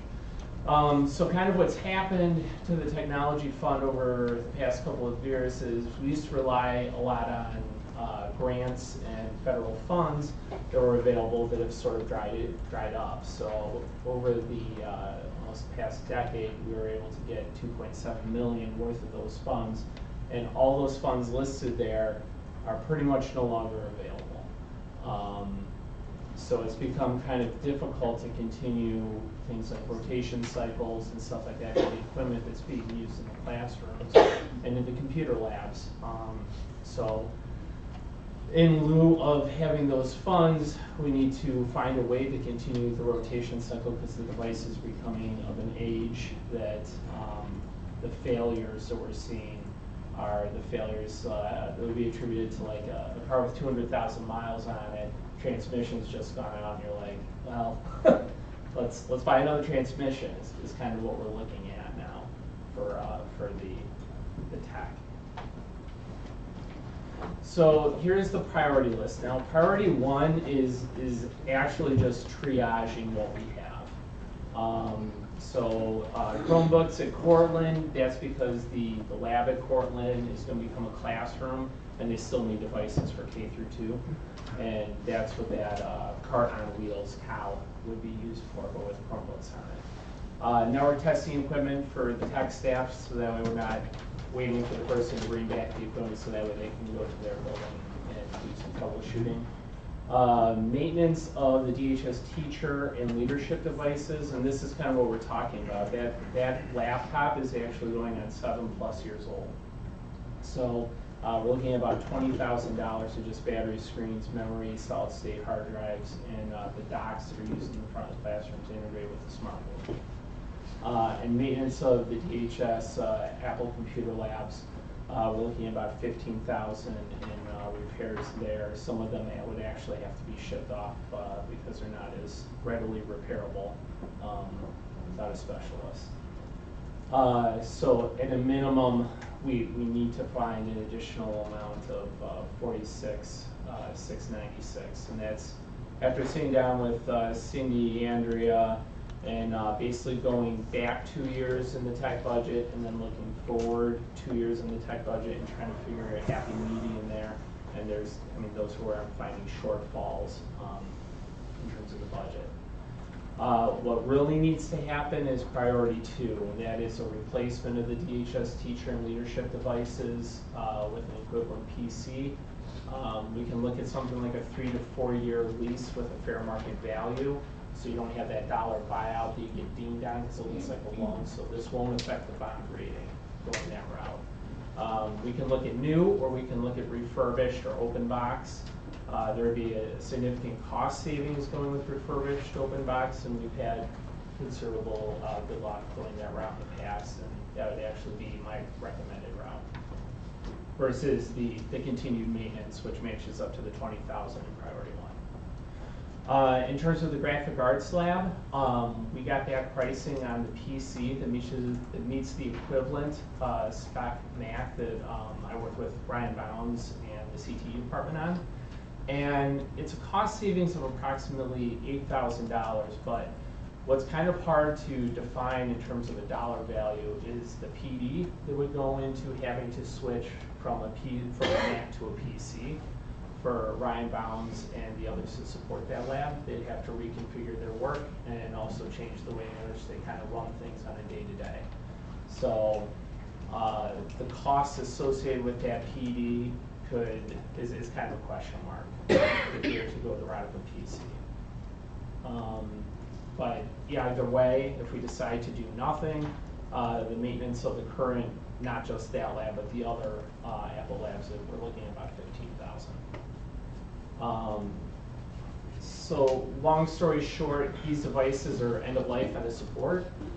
We need to start moving forward on some plan, otherwise it's going to start affecting the teaching and learning in those computer labs. I can say that the CTE department and Ryan Bounds, and we've worked quite a bit with them on a lot of issues that are kind of escalating at the device level. So, any questions? Yes. What percent of the equipment that we have is actually targeted for replacement for being used in the usable cycle? Yeah, so percentage, can't quite give you that, but I mean 220 devices would be just the leadership devices and the DHS teachers, and roughly we have about 2,500 PCs max in the district. So about 9% or so. Ish. And then the computer labs, I mean, that's just one of the Apple labs out of, I want to say, 4 or 5. So we do have a breakdown in terms of the priority from the CTE program as well as the music program to sort of go through the cycle of being able to get this going. So while the DHS teacher and leadership devices would kind of be like a one-time payment of maybe like open box level of 155,000. The price you see there for the Apple lab at about 58,000, that would be continued over the next couple years in order to get through all the computer labs at the high school to get them back on a rotation cycle. And we're basically looking for about a 5-year ROI. Is pretty fair on these, and we've already exceeded that significantly to the point where we're seeing failures that, you know, trying to fix those real time is quite difficult. Oh, what's unrelated to the expense? I think that's great detail that you got there. My question goes to how you seek grants. What's your process? You mentioned earlier that list that was there, money is pretty much not available. Well, how do you then, I mean, okay, that's not what, so what is of it? I mean, how do you identify what other choices are out there? What's your process for that? So we're part of COSN and IEDL, which are national organizations that basically deal strictly with technology. And it's full of a lot of other CTOs and directors of technology in which there's constant sharing of, hey, there's this pool of money here, that pool of money here. And to be honest, I mean, the biggest pool of money is E-rate, and we take advantage of E-rate as much as possible. And that was kind of the last presentation I had where, like, you guys, okay, Comcast coming in, that's being paid with E-rate funds, stuff like that. So that's the biggest pool of cash. And even that kind of has a questionable future depending upon the FCC and the current administration. So there's no like new program to where, you know, we could, if we figure out some creative way to write for a grant, there's nothing out there that, you know, you're looking at on the horizon. Whoever's told us that's what it is. I just want to know. Yeah. I mean, the big funds from things like Gates Foundation and stuff like that. We are kind of indirectly getting those funds because those funds are going to the Illini Cloud, and then we're reaping some of the benefits on the back end when we integrate some of the technology and stuff that we get to take advantage of because of data center. But I mean, that's what's helped us in the data center, and you'll see that in the next slide. But in terms of, you know, pools of money that are readily available that we can write towards, there really isn't a whole lot. And it wouldn't pay to, or I mean, it's just not practical to hire somebody to identify grants or opportunities for additional money, or is that a thought, or? Well, yeah, I mean, Well, I mean, there's companies out there that I get emails all the time saying, hey, we'll help you with your grants, and that you have to pay them. Yeah, I mean, I just don't trust them, to be perfectly honest with you. I mean, I think they're just out to make the buck, and whether we're really gonna get a, return on our investment for that, I don't know. And there's not a lot, when we talk within our group, there's just not the funds there. And when we went through that list of that funding, and you kind of think back in the past, yeah, there were these things. There were title grants that were geared towards tech. There was the stimulus dollars. There were a lot of dollars that were put on the table when the Great Recession hit. And those have really just, everything has really just dried up. And even the state, I mean, we used to have a lot more grants for the state, not even tech related, but other, textbook loans and money we didn't have to pay back. So really, a lot of these funds have dried up, or even what Christy mentioned, they're throwing it into one big pool and then really just shifting the dollars. They're saying they're increasing this, but they're really taking away from here. So, I mean, there's something we can look into, but honestly, I'm just not sure about the reputation of some of those.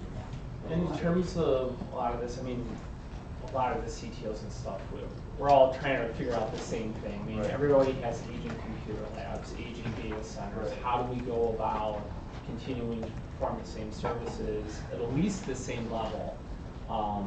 And it's becoming complicated for everyone. I get that, yeah, sure. But this is kind of Okay, well, I just wondered. I have a question. Sure. I imagine that there was some discussion. It's been my experience that that Macs and Apple in the graphic situation are really preferred by almost everybody who uses them. And I imagine there was some discussion related to a changeover for the graphics aspect of it. Are you satisfied with the fact that that the PC can do the same job as in this circumstance as the Apple? Because I know people get completely crazy about Apple in graphics.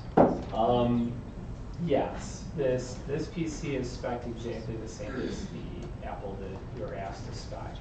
Now, even though it's cheaper, again, the unknown is what are the costs for the teachers to revamp their curriculum for the PC, and what is the cost for professional development of tech, plus that teacher sitting down and basically going over what sort of changes they're going to have to see and incur within their classroom. And the graphics department has been very successful with their students. So for an $8,000 cost savings, is it really necessary to maybe upend things?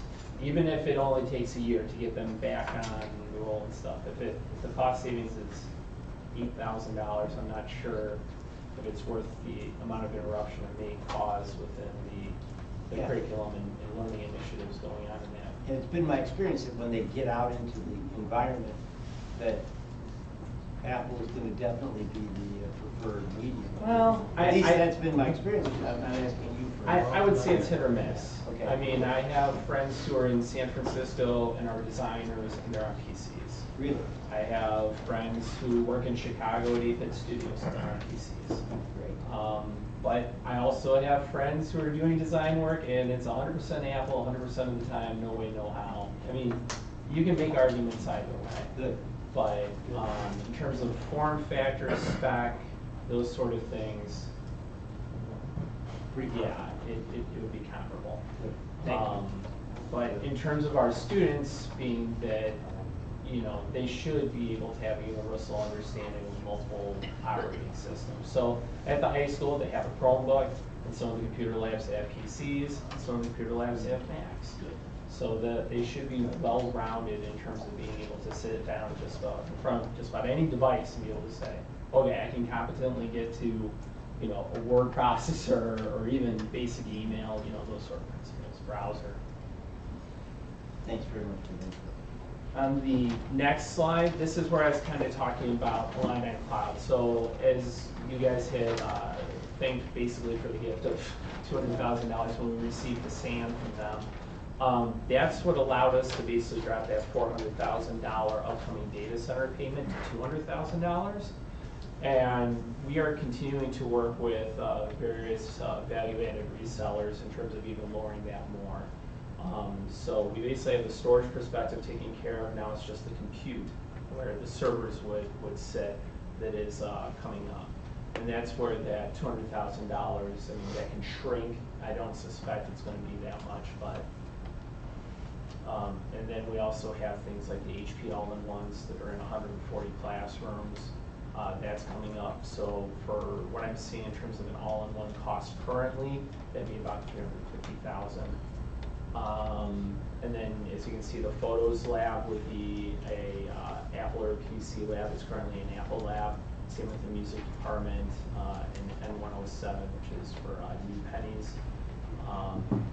And then looking at some additional like fourth year support for the Acer Chromebooks as those come up for repair. And then smartboard projectors at the high school in all 92 classrooms. Because none of them have HDMI. So think of it like, how long have you had an HD TV? Well, all the projectors there are not that. So in terms of as we start to move forward, if we were to replace things like the laptops for the DHS teachers, the docks change, the inputs change tied to the projector. It's one of these things where we need to get on this cycle, because as we put it off longer and longer, it compounds. So all of a sudden, it's not just one Apple lab, it's two Apple labs that need to be replaced. It's all the teacher's laptop, you know. So we need to get back on a cycle if at all possible. Otherwise, we're just triaging. So then can you go back to the previous slide here? Sure. I mean, I think as a board, we need some direction from you. Right, Obviously, this is we would like the whole big picture. But, I mean, is there? So if it were honestly up to me and we could get the funding, we need to do the Cortland cows, we need to do the network testing equipment. We would be able to skip the maintenance on DHS teachers and the maintenance on the Apple labs. If we can do the open box would be my recommendation on priority 2 for the DHS teachers and leadership. And try to do a fair market value lease, and then also do the Apple devices for the graphic arts lab, and also look at a fair market value lease on that, and see if we can kind of try to space out those payments. The only downside to a fair market value lease is that we're paying interest on those payments, even though it's nominal, but it might be able to allow us to divide up instead of just one lump sum, be able to break that up over a 3 or 4 year period. But again, then the next Apple lab comes on next, so, but I mean, we can definitely find out what those costs will look like if that's how you would like to proceed. No, I have another question. This is a crazy thought, only worth about 10 seconds here. So, like, my kids are fortunate enough to have it, but they still, I mean, it's all the time. I mean, and I know that, so like the Smith family, my wife has smartly got us on this plan where every year or two you get a new one. How is that not, is there any way that? Yeah, so they do business leases with a rotation. We have never done that because we end up getting 6-year plus ROI out of what we end up buying. And so instead of looking at sort of those reoccurring costs, we're kind of able to look at a lump sum where there's going to be a zero value on the device come year 3 or 4 once we receive basically that ROI. And that the next 2 years we're basically have a device at no cost. And it's the same as like buying a car. You lease a car.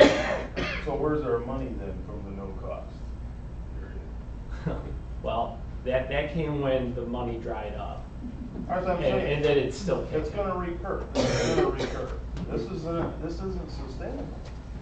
We got to look at something else. I mean, we can reach out and see what those options look like. Okay, I don't know. You have to tell me if that's even practical. But I mean, this just isn't sustainable. I mean, every year we're going to be in the same boat. So I don't know that.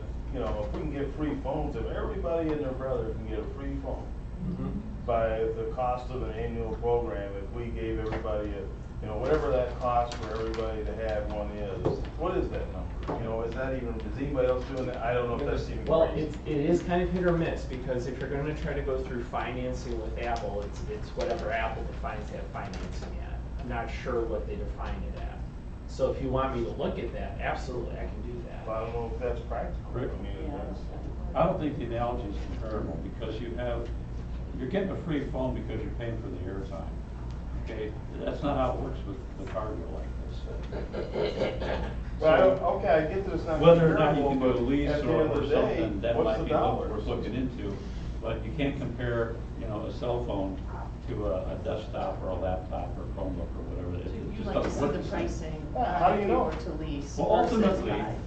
the whole industry someday may move to bandwidth, pay for bandwidth, and everything else is free. You know, that may be where we're They're headed, giving this but we're away not now. there now. I just think it'd be interesting to at least find out. Yeah, no, I mean. If it's not too much, don't kill yourself, but I mean, if it's not. I do have another, too much. another question that's kind of related. So is software folded in here or not? What do we talk about? The software cost should be able to be handled with the current budget, we've already been folded into it.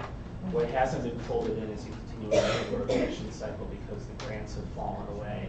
And the funds, like when this equipment was purchased for the high schools, through the funds that came with all the equipment that was purchased at the high school. So that's where we're kind of hitting that gap. Yeah. And what Rick is saying about cell phones versus, you know, the payment or the cost for the cell phone versus the desktop, let's say the Chromebook. It's subsidized. With the cell phone, you have free apps, right? With a desktop or a laptop or whatever, you're usually gonna have to buy something. Well, with Microsoft, it's based on the FTE. So they changed their pricing philosophy a long time ago for the better. Adobe has moved down that same route and have been able to reduce their costs because they were losing educational customers. SolidWorks, AutoCAD, they've started going kind of that same route and retracted, and they kind of change their mind every now and again. But a lot of those costs are already folded into, part of it is our budget, and part of it is the CTE's budget. Per Tech Ed at the high school pays for some of their software as well. So, but yeah, the software side of things have traditionally been able to run budget. Can we bring this up again? I have a lot of questions to ask this. I mean, for instance, on that HDMI.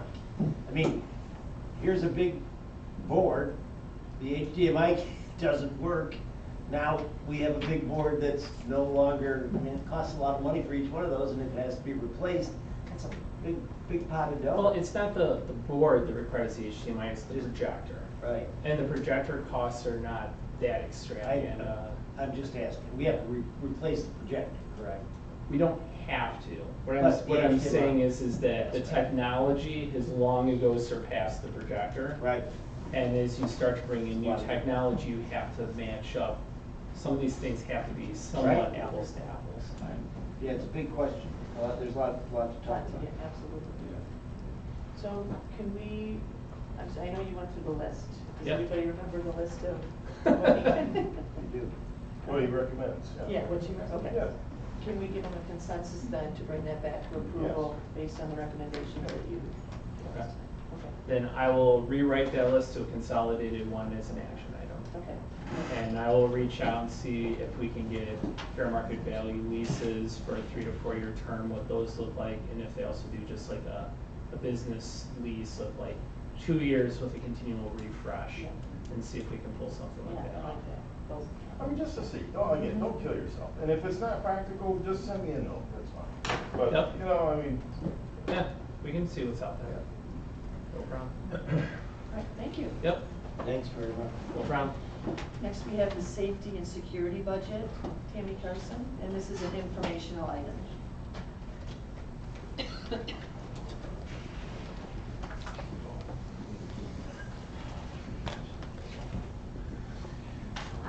In regards to safety and security budget, there's only one line item that we're looking to expand this coming budget year.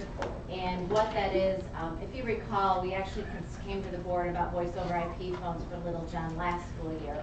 And we did go out and we got quotes on that and determined that because of the required AED replacements we had to do this current fiscal year, we couldn't fit the voice over IP phones for Little John into that. Little John is the only school that doesn't have the voice over IP phones. So the safety task force opted to hold off until the September meeting to make a decision in regards to if they will be formally recommending the voice over IP phones to the board. But based on discussions, I do feel that's something we need to plan to be on the docket. But because of that, and because now the safety and security budget will also be handling the milestone camera software, which is an installment that we pay every 3 years, we really do not have any funding available in the safety security budget for any other projects at any scale. It basically maintains our radios, it maintains our supplies we need for AEDs and that, and but to do anything like the voice over IP, we do need an expansion into the safety and security budget. Based on our projections and the quotes we've received, that's an increase of $25,000 for the 17-18 fiscal year. Questions? I just want to make an observation because I've tried to get to the safety task force meetings. I don't always make it, but the ones I've been to over the last couple of years, I've noticed more recently that the budget that the committee works with seems immensely small to me for the significance of the items they're talking about. Defibrillators is one small example, right? You know, they're trying to figure out how to pay for these things, and they do some pretty creative work, as Ben just has told us. You know, they've been doing IT, but I think we need to take a look as a board, you know, when we have a chance at that committee and the related expenses that the committee deals with. And some of it seems to me to be infrastructure, and I'm not quite sure that it's appropriately placed in the safety task force committee, which is a pretty, budget, which is a fairly small budget.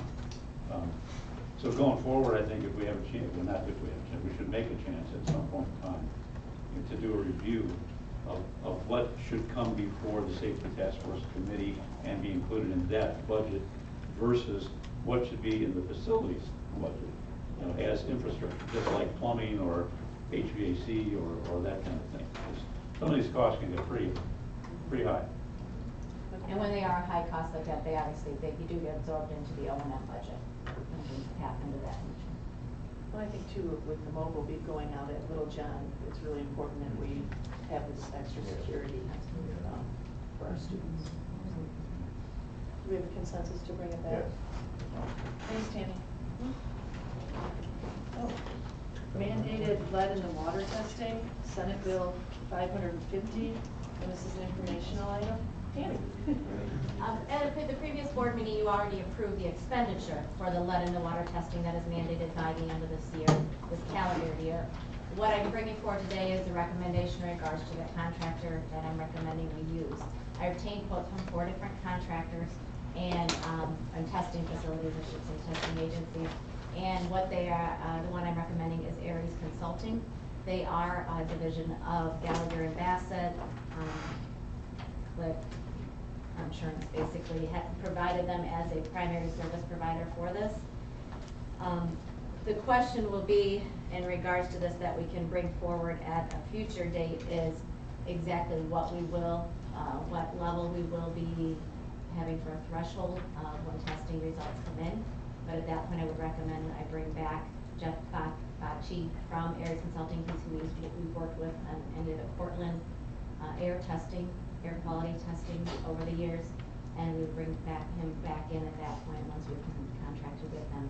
The reason I'm not bringing this together, there's a lot of information to try to absorb in regards to this, in regards to what areas we would want to test, as well as the fact we're on a time schedule. We really need to get on somebody's calendar, because this is a mandate for the state of Illinois. A lot of schools are in the same boat we are, most schools are. And if we don't get onto a calendar, I'm afraid we're gonna miss the deadline or miss the opportunity to use this company. And this has to be done during the school year because of the time frame that you have to test of when it was last used, if the water system was used in that. Tammy, are we using municipal water? Yes. And to is that not already tested? Yes. Before it goes, so what are we Pipes. doing? Okay, the pipes. It's the pipes. It is, there are reports available online with Dekalb, with Cortland, and with Malta, because all of our buildings are serviced by one of those couple municipalities. And so those are all available online, and they're all current with the different municipalities. Thank you. Now, is this company here, have they shot any prices on how much per unit? Because I know elementaries, obviously, they're required, they have to be done. High schools are not required. Correct. Yeah, so I'm just looking at what a price per unit. When it comes to the mandated, there's many levels which I listed out here. I actually, when I asked for quotes, I asked them on all of these levels that are bullet pointed in your presentation. The minimum level, the testing is $62, and that'd be a two flush or two test system. Those are minimum. Otherwise, he's just gonna do a one single flush test on the rest of these that are not part of the minimums. The minimums, but I am recommending that we move forward with this company and include Portland, drinking fountains, classroom sinks, and food prep areas. Otherwise that would be the only elementary school we're not testing. It's not required, but the classroom sinks are only required for kindergarten and first grade and pre-K and EC. I'm recommending we test all of our classroom sinks. I agree. Classrooms move around so frequently, and if we have to bring them back for one test because one classroom is now kindergarten that wasn't last year, that's going to be far more costly than just having it done all in one sweep. We have to also test the Clinton Rosette and the Huntley Middle School kitchens because they serve food, prepare food for the elementary students. So those will be tested. And then it's a decision of including the athletic wing because we run programs, but it's a brand new high school. We got the fine arts wing, that's an option because we service elementary kids there through camps and things like that. And also obviously the education center. My recommendation is to complete the testing at all elementaries, including Cortland, and all classroom sinks, drinking fountains, and food prep areas at all the elementaries. I would also include the DHS Alpha Biddy program because it is, even though it is a new building like Cortland, we're serving small students and it's only a couple of sinks in there, and drinking fountains. ELDC at Huntley Middle School, obviously we would need to include, and then the satellite kitchens that I already mentioned. Yep. And that's coming at an estimated cost not to exceed $14,000 with Harry's Consulting. And we actually approved $30,000, so the range went from $14,000 up to $40,000 in the quotes. Tammy, I don't know if they got to this depth in the quote, but are they going to do a control sample? Are they going to tap in somehow to the main that delivers to the building, in some way? Because I'm just thinking about the design of experiment, the process in this thing, right? You're looking for lead or other dangerous contaminants, right? And there's a number of factors that influence it, right? The acidity or the pH of the water, the velocity or turbulence in the system. There's a bunch of things. But one thing that'd be really smart to do from a design experiment point of view would be to look at the incoming water supply before it's distributed throughout the building. Because you're going to measure at the sinks or wherever you're going to measure, right? And maybe some systems are using lead-based solder, in copper pipe, for instance, and others not, and so on and so forth. But anyway, to be a truly valid experiment or audit, you really need to have a benchmark, a baseline to compare against. So you can get it from the city of Dekalb or from the village of Malta or the village of Portland, right? They'll tell you what their pumps are delivering, but they're probably not going to be very helpful as to what it's at, how many ppb lead or whatever, at the entrance to the school. So what are they talking about with respect to that? It's strictly at the source. Yeah. At the drinking fountain. And if the drinking fountain has two spigots, it's a bottle filler and a regular. It's a useless experiment as far as I'm concerned. I mean, Well, you'll find something, but you won't know why. Well, I think part of the problem may be coming in is one thing, but because some of these schools are so old and the piping that they have in there, Yeah. leaded, soldered, and so on. Sure. I think that's what they're. But you've got to know what's being delivered before Oh, no, you yeah. can Oh, yeah, be for certain sure. about what's been added. Yeah. You know, Well, by you- our property. Right, but you could get that to the city. Yeah. Then you No, get no. results of. Terry, you're right about the need to measure near the intake. It shouldn't be too much of a problem if you just take into account that you use for agricultural work, like gardening and things like that, and hoses. The outside tap is just about at the intake level. So you really don't need to go digging around and trying to do anything. You can just take a quick measurement at the outside tap, find that one additional measurement, and you have your control.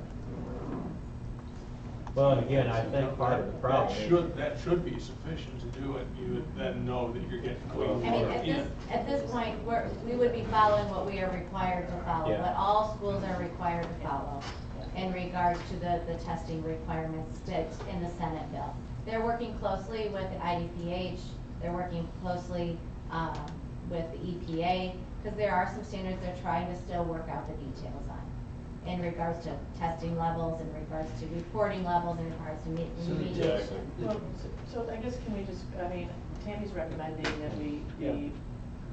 we're 14 grand. Yeah, is everybody, okay? I mean, can we have Yes. consensus on Yeah. that? Thanks for finding that 14,000. It sounds to me like it could have been a great deal higher. Thank you. Thanks, Tim. Okay, next we have new business and administration, EC pre-K. I have one more. Oh, Sorry.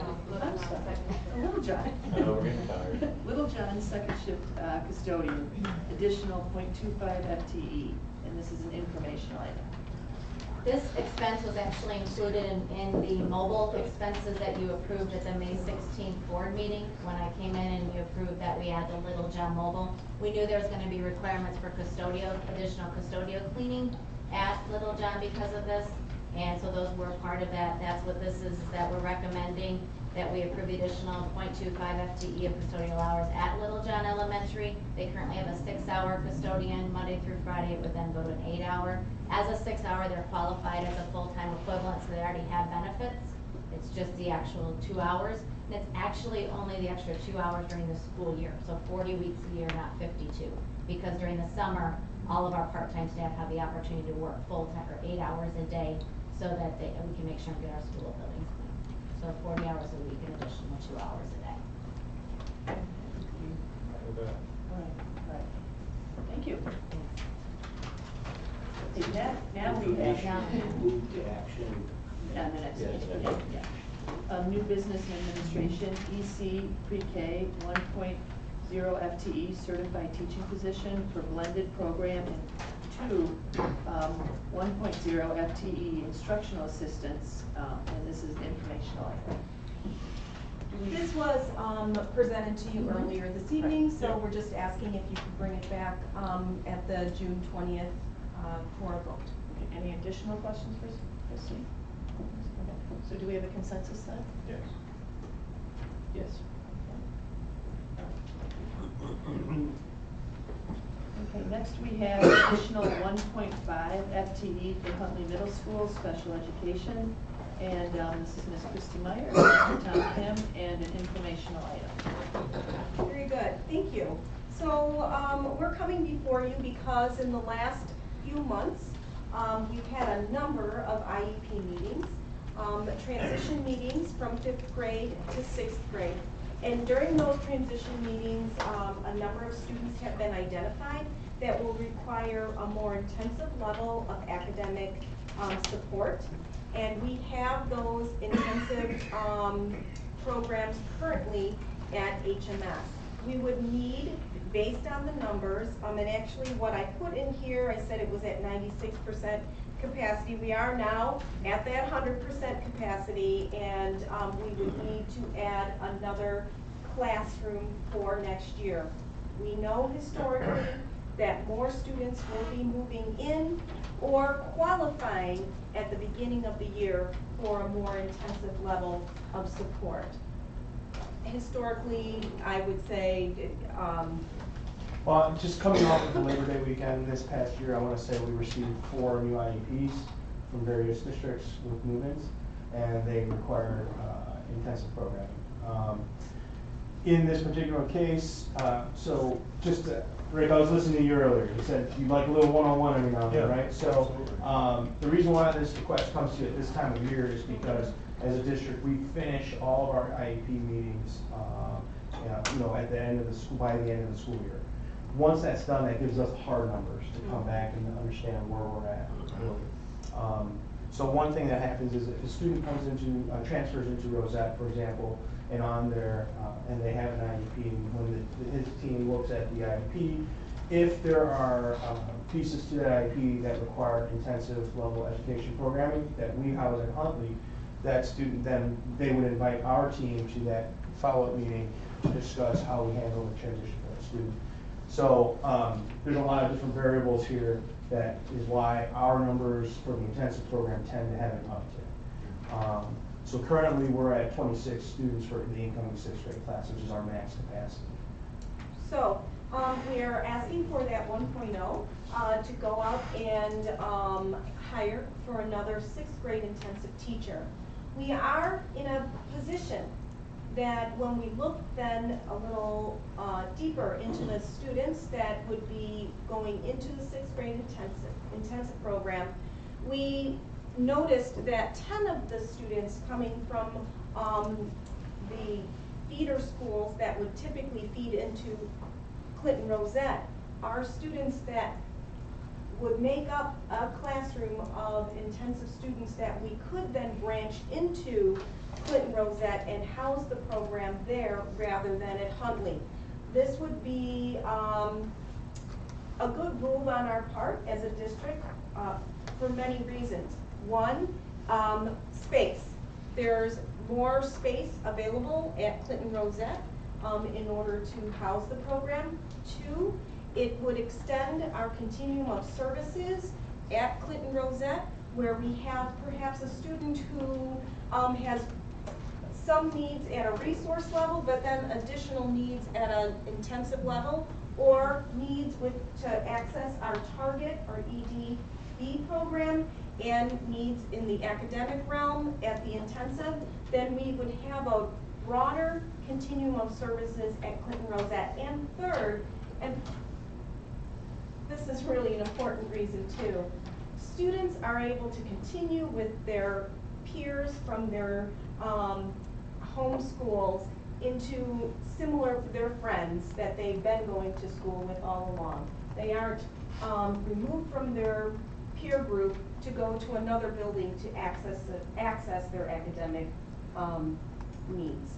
So those would be the reasons we would recommend then to have this program at Clinton Rosette. What does that do to future years then at Rosette? Would that be adding, then each year we'd have to add that? We wouldn't need to, Victoria. What we could look at is this is a bubble. And then the following year, it would be 7th grade intensive, and the following year after that is 8th grade intensive.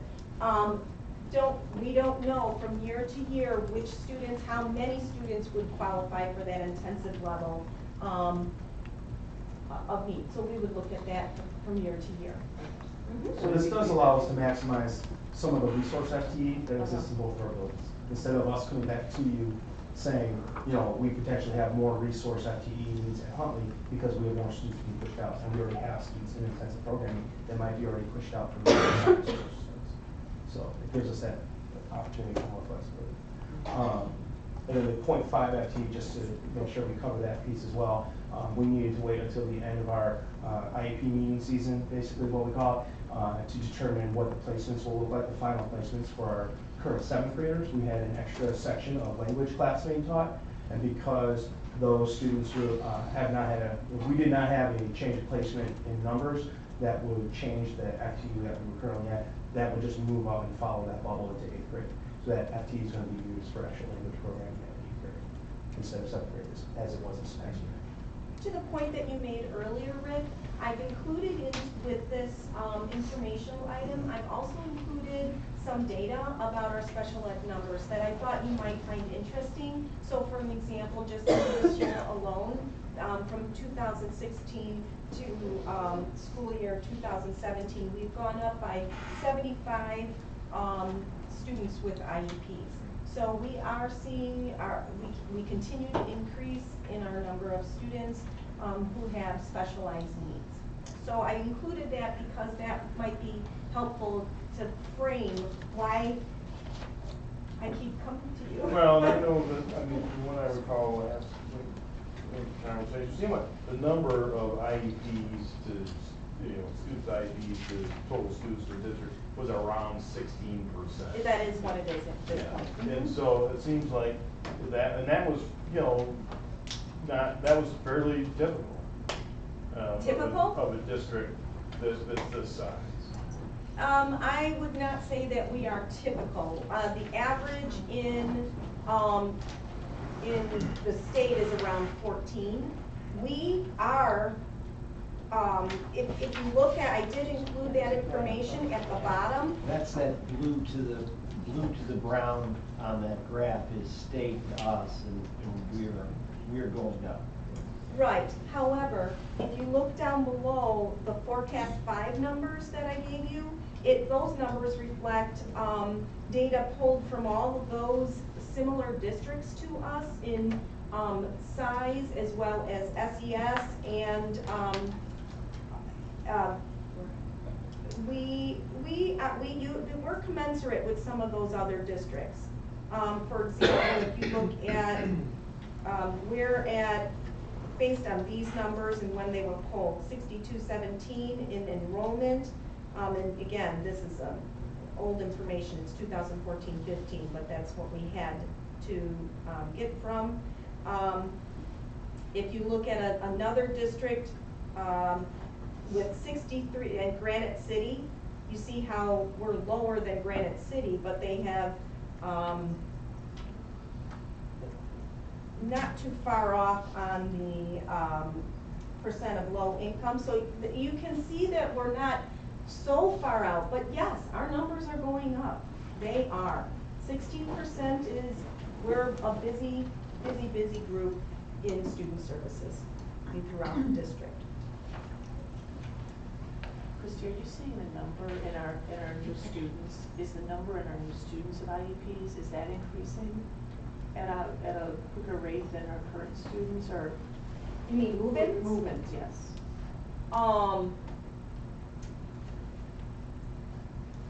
I don't have, let me think about how I would gather that data. Let me give some thought to how I might quantify that, but I would say that there is a higher correlation, there's a higher correlation to students who have a higher mobility and are in and out, and to a higher correlation to those that have more specialized needs. Okay? Due to either trauma or whatever they may have experienced through. I guess I just want to see if our movements coming in at a higher rate than like 16%. Okay. Just so we can see about where we need the support, and if we need more, or where what we can look at what's coming down the road. Christy, one way to possibly analyze that data would be to take a look at scholars who was entering and registered into school post start of school day, then compare that with the assessment. Yep. Yep. Going back to the beginning of the presentation, when you mentioned hard numbers, I thought, okay, what is a hard number, and when do you get such a hard number? Because we've seen, I mean, just in general, I don't mean IEPs or special ed, but in general, we've seen fluctuations in attendance or enrollment, through the course of the year. And you'd wonder during the summertime, are people more mobile during the summertime? Will families up and move somewhere else or come into the district? Historically, Carrie, we're seeing more students either, if they're moving out, we have more coming in. Our percentage of those coming in are greater with the needs than those that are moving out. Yes, we have a lot of move-ins and moves-outs in regards to our students with IEPs. They are, some of them are a mobile group, are a highly mobile group. However, we can tell by our numbers that we've been increasing each year. And so to that, historically, we know that those numbers will go up. Yeah, I mean, I think your trend is pretty obvious. But as far as hard numbers on enrollment right now versus in the fall or, beginning of August, let's say, I wonder just how hard you can really know. Well, as you heard from Ms. Carver, the numbers are pretty accurate. So we've been able to project what we need based off that. It's just, when we are serving the different learning profiles of our students and develop what we need to do for those kids, that might be changing, and that is not always maybe built into the proper study that we had 3 years ago. But they try and do their best in taking that into account as well during their survey. But when I say hard numbers, like I mentioned earlier, the hard numbers come in the form of finishing these IEP meetings annually, and then we know what that placement looks like for those kids. That's our hard number then. We're kind of guessing in the fall and the winter, because we have not had that IEP meeting yet with the team, the parent, etc. But once we conclude those meetings, that's when we're developing our hard numbers. That's why right now we have a firmer picture on where we're at right now. Any other questions? Thanks for explaining that. Can we have a consensus then to bring this back? Great, thank you. Thank you. Next, we have contract with Northwestern Illinois Association, and this is an informational item. Christy? Yes, each year I'll be coming to you with a contract for services that we contract out for students with specialized needs. We have contracted, this is our second year with NIA. We're completing our second year with Northwestern Illinois Association. They provide for us low incident type of services such as hearing, vision, occupational therapy, physical therapy. They also, our autism consult team comes out and provides consultative services for us. And they do some of our PD as well for our specialized PD. So given that, and we do a needs assessment every spring with NIA. They take a look at all of our students. They know the IEPs and know what services they will require. And then they meet with me and say, Christy, you'll need this, or compare it to this current year to next year, what will go up, what goes down. And they are not a profit organization. They are purely a flow through. They are serving the needs of our county in this way.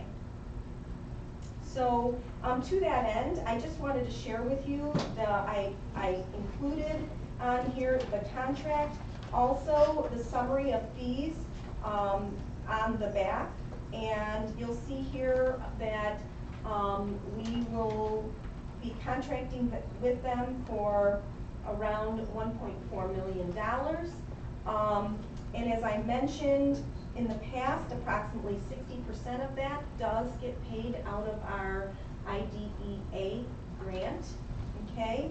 I also want to state that last year, this number is when you compare next year's projected contract with NIA and this year's, it is actually less for next year.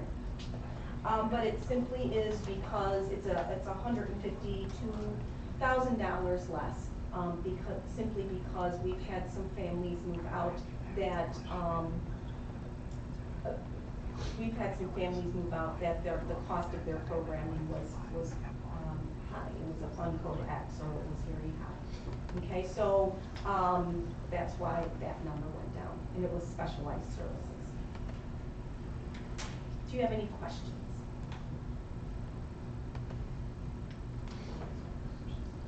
Do you have any questions? Yeah, I do. I actually want to know, when was the last time that you guys went out for bid on this? Good question. Actually, just right before I came on, so 2 years ago, we used to have Hillman Pediatrics, and we went and changed to NIA because of the services. We weren't, quite honestly, we were finding a lot of concerns with Hillman, and we switched to NIA. We find NIA to be very, They are working very collaboratively with all of our teachers, and they're very responsive. You see the nods and the difference in the services that our children are receiving. So the services are better, the price comparable? If I would honestly, I believe so, otherwise you wouldn't agree to it. Yeah, at the time, I would have to look back at the. I wasn't there. I wasn't the director at the Right. time, so I will look back and I can let you know that, the next time I come. I guess, can we try and negotiate that price? No. It's a set price. It is, this truly is what they are paying their clinicians. They are not upcharging us, but only for, their, administration of the organization. But it is minimal. It truly is a flow through. They are managing this. So this company's a nonprofit. Yes. And what? Correct. Okay. This functions like a co-op.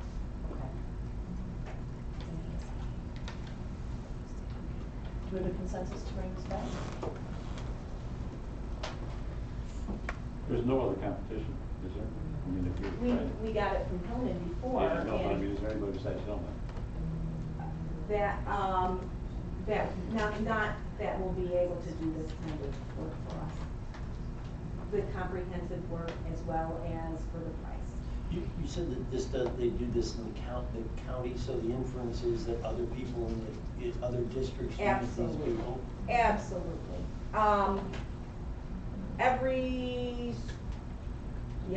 Every school district in our DeKalb County.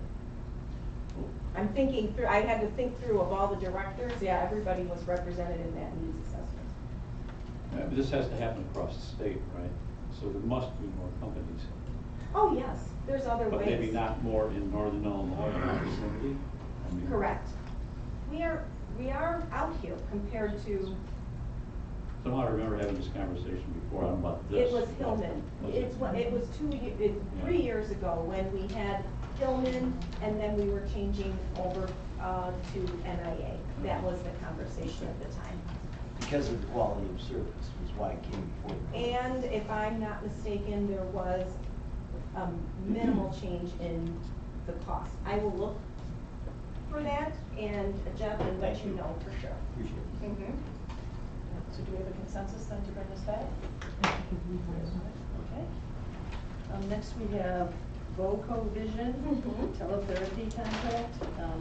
And this is an action item. That the Board of Education approve the Voco Vision contract to secure a bilingual speech and language pathologist who will serve our students through the teletherapy services. If you recall. Do we have a motion? Sorry. So, Second? Second. All right, discussion?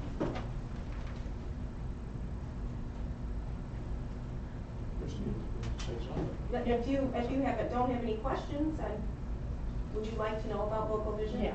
Yes. Okay, so, at the beginning of actually last spring, we did, post for a bilingual speech and language pathologist. We needed a full-time bilingual speech, we still do. And we posted again this spring. We were unable to fill that position, very, very hard to fill. And so what we did was we thought outside the box and we elected to go with teletherapy. So we have a bilingual speech and language pathologist who lives in, I think, I don't know, Glen Ellen or somewhere. It was one of the Glens.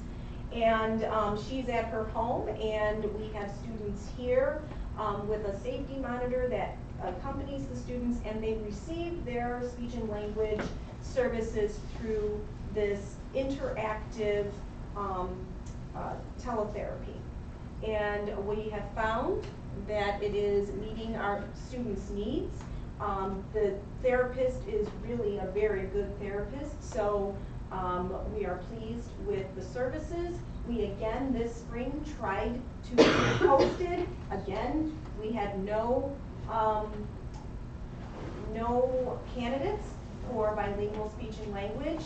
And so then this is why we would like to again contract with this agency, Local Vision, in order to secure teletherapy. Okay? Any other questions?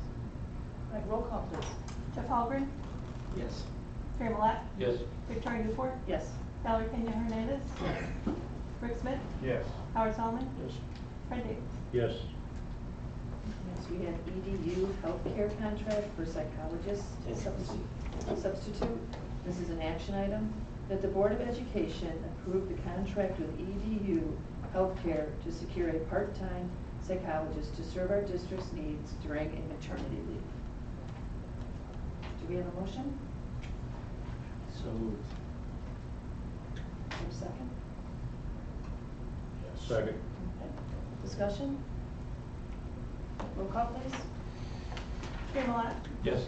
Victoria Newport, Yes. Valerie Pena Hernandez, Yes. Rick Smith, Yes. Howard Solomon, Yes. Fred Davis. Yes.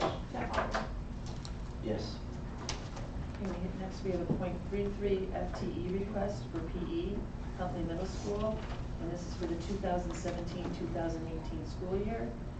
That the Board of Education approve the continuation of the .33 FTE for PE at Huntley Middle School for the 2017-2018 school year. Second. Discussion? All right, roll call please. Valerie Pena Hernandez, Yes. Rick Smith, Yes. Howard Solomon, Yes. Fred Davis. Yes. Jeff Halgren, Yes. Terry Millat, Yes. Victoria Newport. Yes. Okay, next is English 100, 200, 300, 400, Life Skills English Materials Adaptation. And this is an action item, that the Board of Education approve extending Life Skills English as an option for students with specialized needs to receive graduation credit and seek vocational and independent living, reading and writing skills using the proposed materials. Do we have a motion? So moved. Second. Any discussion? Roll call please. Rick Smith, Yes. Howard Solomon, Yes. Fred Davis, Yes. Jeff Halgren, Yes. Terry Millat, Yes. Victoria Newport, Yes. Valerie Pena Hernandez. Yes. Next is certified school nurses, extra summer hours. This is an action item, that the Board of Education move to take action on the motion to approve the 68 additional summer hours for our certified nurses paid at the per diem rate. Do we have a motion? So moved. Second. Discussion? The 68 hours, is that per nurse or 68 hours total? Total, Howard. Total. Yes, but.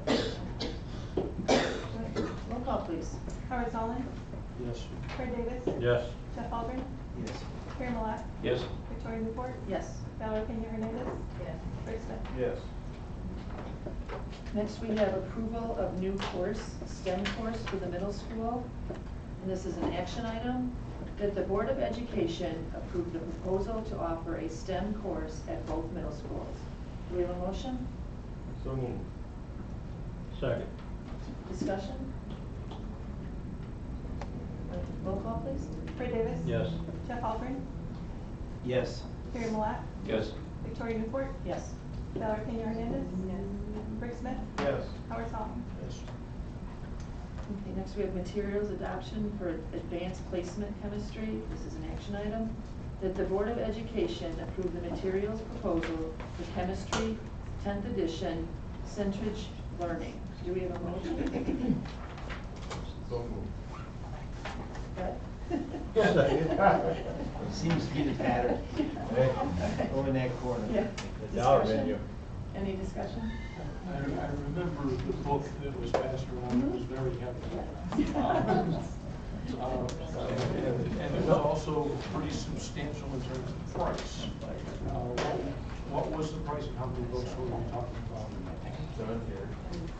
The price was just a little over $10,000, and it's $10,595.76. Thank you, sir. For you. how many books? Well, it isn't just the books. Just, how many books plus licenses? Right, it's for 56. Thank you. You're welcome. Are you good? Yes. Okay.